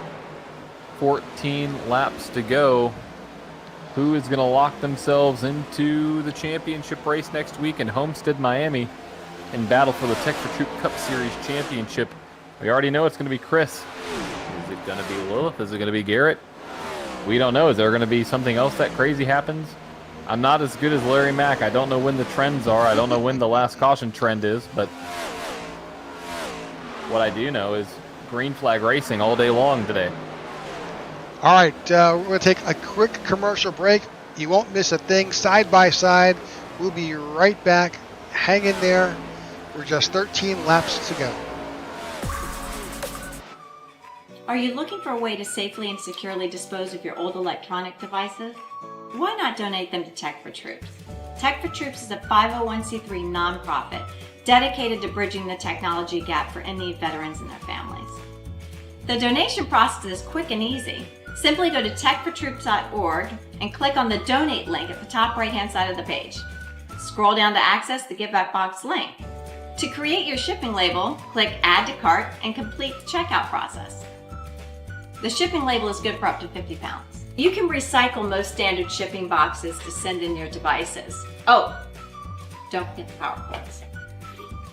Give new life to your old technology by responsibly recycling with Tech4Troops. Help save the environment and support a veteran.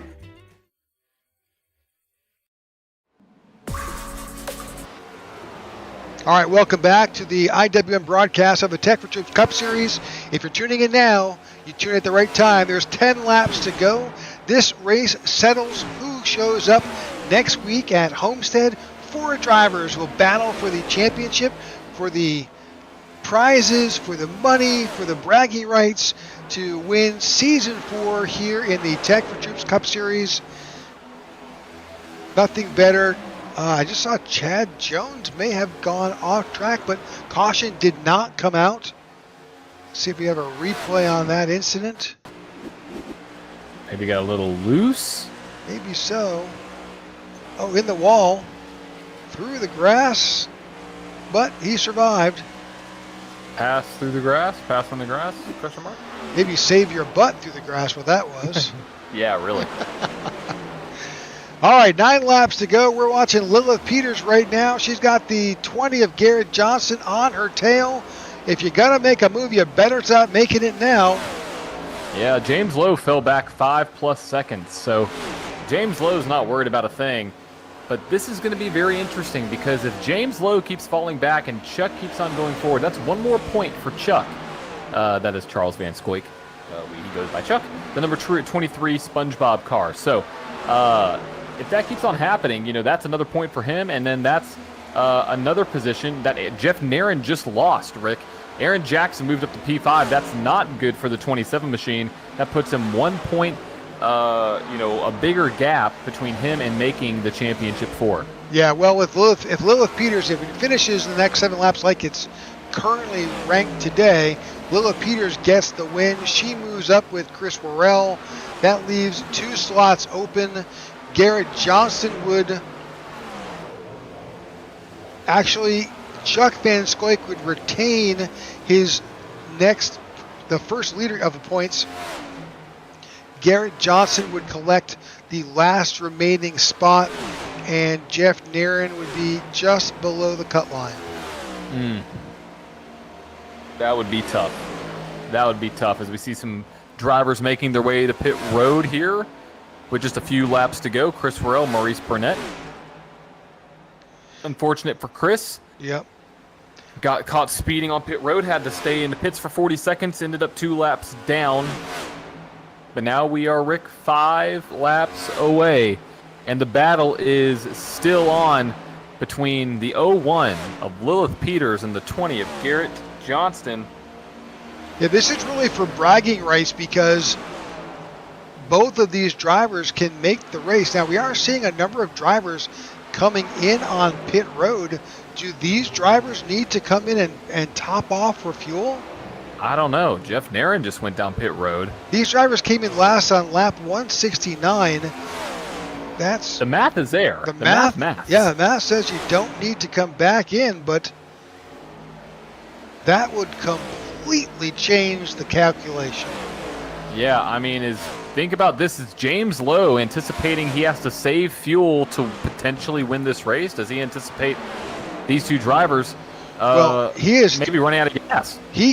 James Lowe has the biggest challenge because he pitted last on lap 166. If he stays out my math says he'll cross the start finish line, but he may not have enough fuel for a victory lap. He might not. Yep. Rick, what I've noticed though, this 20 car is fast. Here he goes. He's been setting up. I think he's been doing some mock passes. You can see him go high in the middle of turn 3 and turn 4. He's going to dive back down, going to get a run coming out of turn 4. He's been practicing this the last couple laps. Is now we had 2 laps to go here. When is that 20 going to make the move? This is for an automatic lock-in, basically, into the race. You don't have to worry about points or anything between Lilith and Garrett. We're about to see. Yeah, they're both locked in. Yeah, at this I guess point. it's just who wants to win a race. Yeah, I mean, I for sure. Well, here we go. Out of turn 4, 1 lap to go. White in the flag. Tech4Troops 300. White flag is flying. However this ends, it ends. You see the 20. Well, we might have some influence from the 06 of, that is Chris Farrell, that has now gotten to the back doorstep of the 20. The 20 has fallen back pretty heavily. Not sure why, but here comes the 20 again on the high side. Don't think he's going to have enough. No, he is not going to have enough. Lilith Peters is going to win her way into the Tech4Troop Championship race. The 20, Garrett Johnston in second, and Chuck Van Scoik finishes in third, Rick. All right, so my math, of course it's my math, says that Chris Worrell, Lilith Peters. Yeah. What happened there? It looks like Chris Rowe got into the 01. I don't know why. Maybe just to congratulate her on her victory. All right, so that puts wins for Worrell and with Peters. They both qualify for next week, with Garrett Johnson finishing in second. He will keep his third, or he'll actually take the 4th slot, and Chuck Van Scoik will qualify for the 3rd slot. That is absolutely wild. There you go. There you go. You got 2 of the playoff, or your top 2 right there doing competitive burnouts. And door slam in between them. Yep. Yeah, they're both happy they're making it into the championship race. That's These right. cars don't matter. All right. Congratulations to the 01 of Peters for winning tonight's Tech4Troops 300. Let's bring up your final race results as the smoke clears here in Charlotte. Lilith Peters brings home the win. Garrett Johnson in second, Chuck Van Scoik in third, Aaron Jackson in fourth, Sammy Harrell in fifth, James Lowe in sixth, Ryan D. Cook in seventh, Jeremy Flanagan in eighth, Jeff Nairn in ninth, and Cody Sturgill in 10th.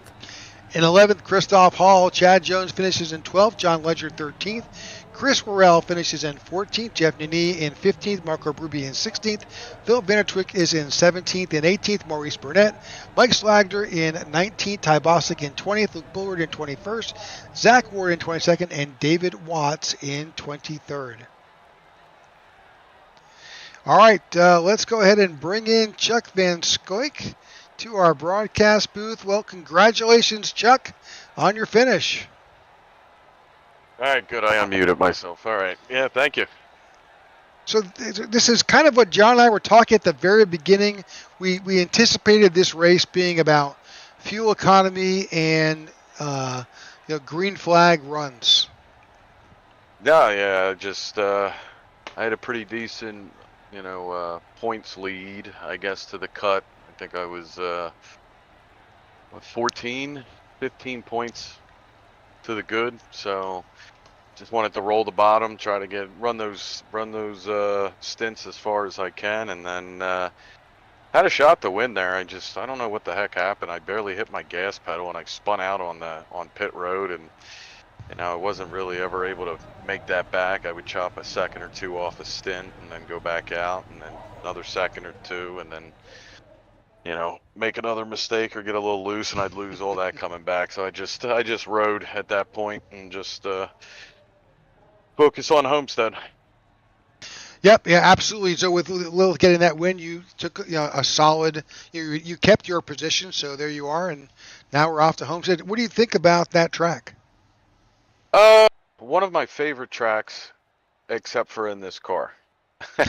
Most of my league races, even when I first started, a lot of my league wins came at Homestead in the truck and the Xfinity car. And the next gen, I still haven't figured it out, but give me a whole week to focus on it. My teammates, we had a practice session yesterday, didn't quite work out for CJ.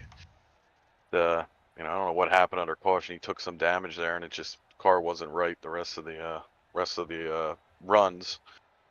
So, but yeah, we'll work on it. We'll have a practice probably Sunday or Tuesday, and hopefully figure it out. Figuring if shifting's good, that's the only thing that stinks about this car is, is shifting faster, and is shifting going to make you do another pit stop, because you do chew up gas. You do use up gas a lot more shifting.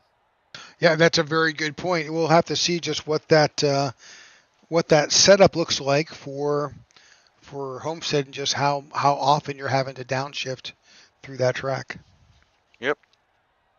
All right, that's Chuck Van Skyke finishing in third tonight here at Charlotte. Chuck, any shout-outs for tonight? Yeah, you guys, IWM broadcast, Tech4Troops, Goat Racing diecast, support the drivers with the Goat emblem on there. It's Goat Racing and their number to get 20% off. Website's down right now. Got some guy working on it. So should be up and running, but GoRacingDiecast.com, and then the Elliott for putting up with for just putting on a good league, and not he's not running, he's literally just league owner. So appreciate him, and then obviously congrats to the other 3 playoff drivers, Chris, Lilith, and Garrett, and see them in Homestead. You got it. All right, that's Chuck Van Skyke finishing here in third. And now we welcome Garrett Johnston to the broadcast booth. Garrett, congratulations. Man, we thought you had something for Lilith at the end there. Yeah, so did I, and I was saving it until about 10 to go, and then I couldn't get it done, so I was like, all right, I'll make another run with probably 3 or 4 to go, and at that time it's just all dirty air, and you don't really have the tires left to make a move. So I was talking to her, and I was telling her, I was like, once I'm gonna wait for James to stop gaining on us, and then we'll just race it out. But that race never happened, so it was follow the leader. Well, we certainly saw from the broadcast, you'll probably see it on the replay, that it looked like you had taken a few practice runs, some attempt trying to figure out what would be your best way to get around her. But it's this track with worn tires and light in the fuel tank, it's tough to get around. Oh yeah, no, it definitely is. It's just it gets so tight. You just can't make your move too early, because then you're going to burn the right front off, and you can't wait too late, because then you get stuck in the dirty air like me and can't get it done anyway. So it's just picking your spots and being patient, but not overly patient. But no, I wasn't going to chance anything, because I knew we were both going to be in if I just let it ride. So, and the main goal here is next week, so no reason to chance it. No, absolutely. Your success tonight, finishing in second, put you in that last coveted spot, and the 4 of you will be battling next week with winner takes it all, or really the best finishing driver takes it all. Yeah, I'm looking forward to it. Definitely not my best track, but it comes with the territory, so I guess I'll have to spend a few more minutes as opposed to jumping in here with 10 minutes before the race starts. I was just telling John early in the broadcast, there's lots of tracks that I love, Charlotte in particular. Homestead, not so much. It's I've just never figured it out. Yeah, same for me. Then again, I guess I haven't really tried to figure it out, because I hate it so much. I avoid it like the plague, but I guess you got to face your fears eventually. You got no choice. Well, congratulations again on your second place finish. Any shout outs tonight? Yeah, thanks to you guys, and thanks for everyone that puts the league on, and everyone that comes out every weekend, and we will see you guys next week. That's great. All right, there's your second place finisher, Garrett Johnson, who punched his ticket into the Final Four at Homestead. Well, now we're bringing in your winner. And here, Lilith Peters, congratulations on your win tonight and punching your ticket into next week's playoff. Well, next week's Yeah, championship. thanks. Hi, Rick. You're welcome. Yeah, good to hear from you. We're glad to get you back in the booth. John and I were just talking. You ran a super good race tonight. Yeah, thanks. I had to have a lot of patience with the tires and then the fuel, and I got lucky with it going green. It was a good race.